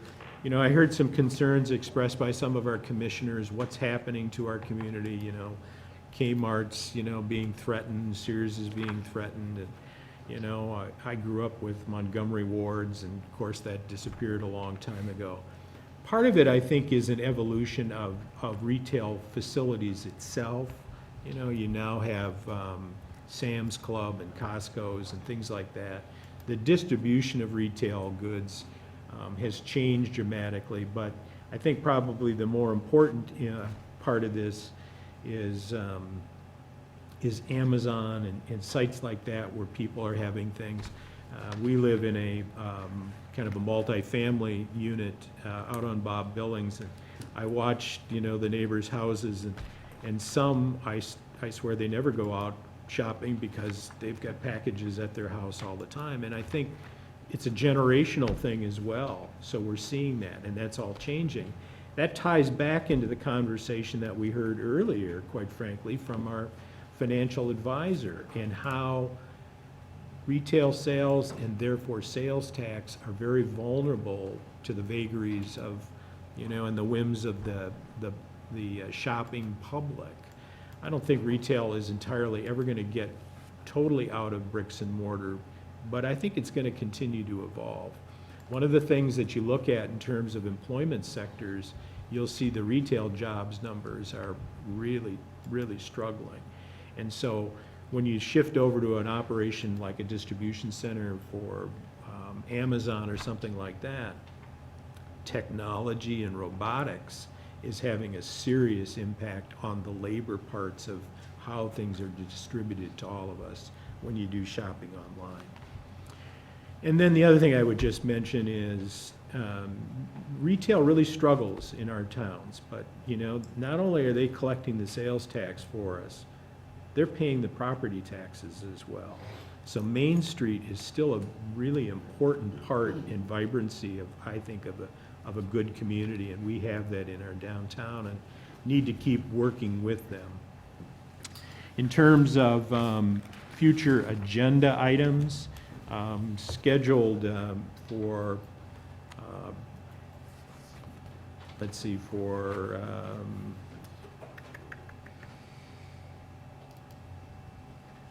on the 16th, we have the Community Police Review Board that'll be up. We'll be setting a date for the hearing for the Queens Road Benefit District. We have a number of amendments to zoning in terms of the Oriad West Research Park and some rezonings industrial for 25 acres from industrial to residential, again, close to the research park, and rezoning of about 10 acres from industrial to multifamily. And then on June 6th, we have the East Lawrence rezoning, a number of multiple properties, which the mayor mentioned earlier. That'll be up on June 6th. In terms of work session items, next week is a big week for us. We'll be coming out with the manager's recommended budget. And on June 13th, I think we'll likely have the revenue, updated revenue projections. We've been going on early estimates at this point in terms of trying to present a balanced budget. Hopefully those numbers turn out a little better than what we've currently used. The next item is something that typically I would not get into great detail on, but we had an individual approach the commission recently with some concerns about her interaction with the city staff, and we've given you a rather comprehensive report on all of the times that we've met with a woman by the name of Ms. Prothero and our responses. I would say to you that we had, and where this kind of started was with her complaint, we had referred her to the state Human Rights Division in part because we felt that we were subject to a claim of conflict based on the person that would do the investigation in this case, and then who would actually hear it later on down the process. So we referred her to them. There was a suggestion that the police department had not undertaken a complete review. I specifically had the police department go back and pull the files. They did find that they did review those items. The case, quite frankly, when it was presented to the police initially, was already stale in terms of statute of limitations, but we did have that case. Ms. Prothero did file a federal civil complaint. We filed for a motion to dismiss, and the federal district court did dismiss that case. Ms. Prothero also approached us about the development of a nonprofit. We indicated that we don't provide legal services to assist somebody in developing a nonprofit, and so I think we actually did offer some suggestions on how the person could pursue that. So then the individual, and the basis for this report was the individual approached the commission. Ms. Prothero wanted to be an agenda item. Our process for establishing agenda items is that the individual is to submit something in writing to explain what the purpose of the agenda item would be. We did relay that to her. We didn't hear from her for some time after that, and then she approached the commission. I don't believe this is an item for the city commission to consider as an agenda item.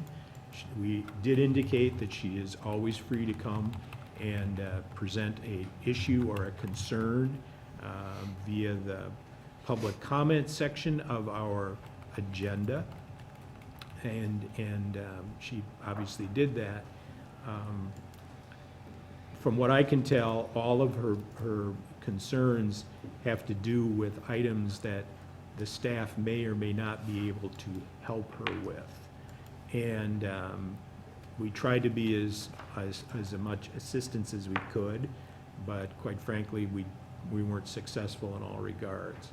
I think the types of things she's asking for do not redound to a legislative body necessarily for that purpose. But you have your own free will as a city commission to decide if you want to place it on an agenda again. But I wanted you to understand, and I know you had received previous reports from us, but I wanted you to understand that we have tried to be as responsive as we could in this issue.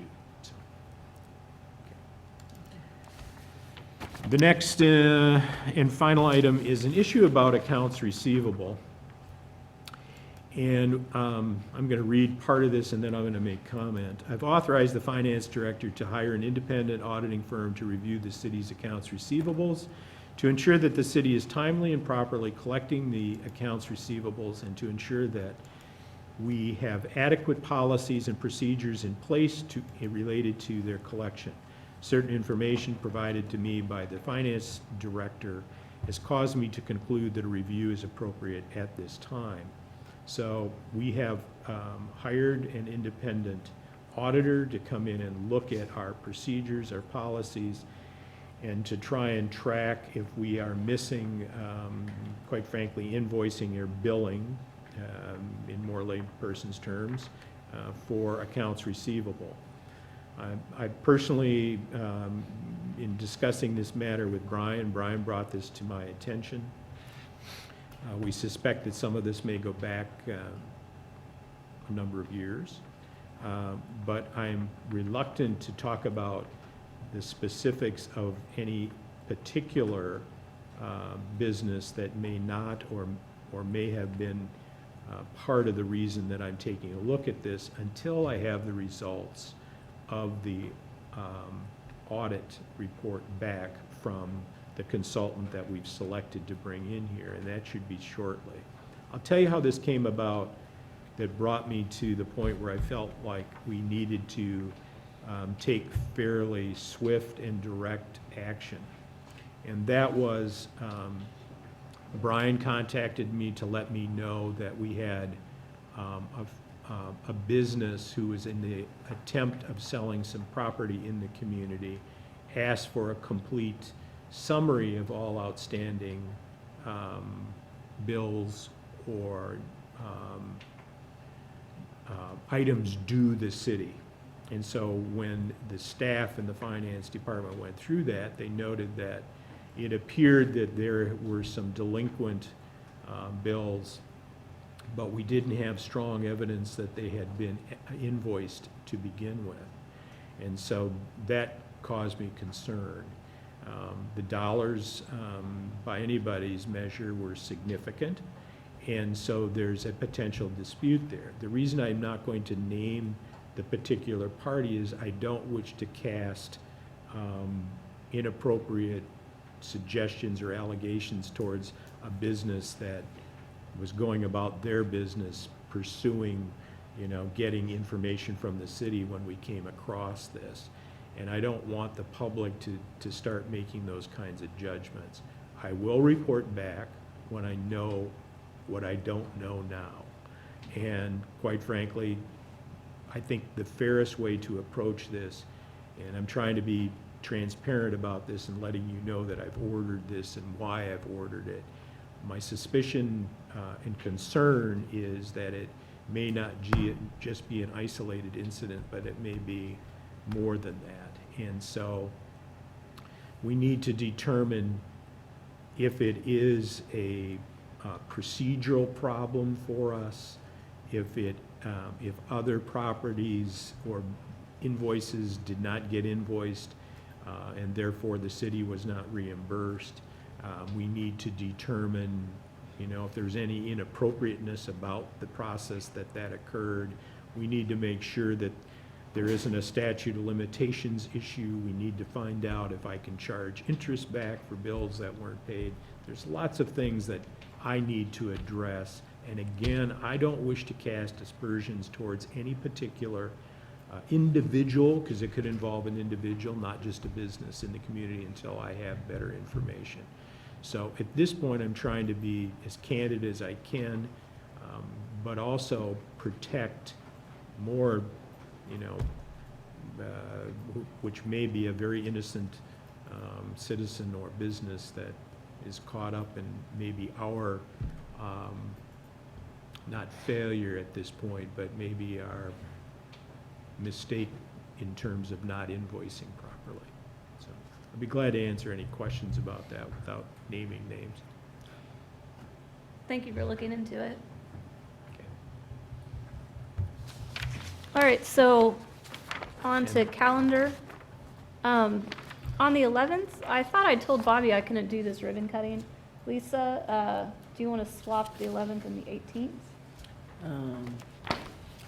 You're the only one that has another one this month. Okay. Yeah, I think I can do it. Is it Or if someone else can just do the 11th. on the 11th? Thursday, next Thursday at 4? 4 o'clock. Yeah. Thank you. I'll email her and let her know. Although I was really looking forward to doing Levy Cafe, because it's such a great. Well, you can do both of them if you want to do both of them. I would like to. 'Cause I All like right, it, all yeah. right. I'm off the hook then, I guess. Okay, any other calendar items?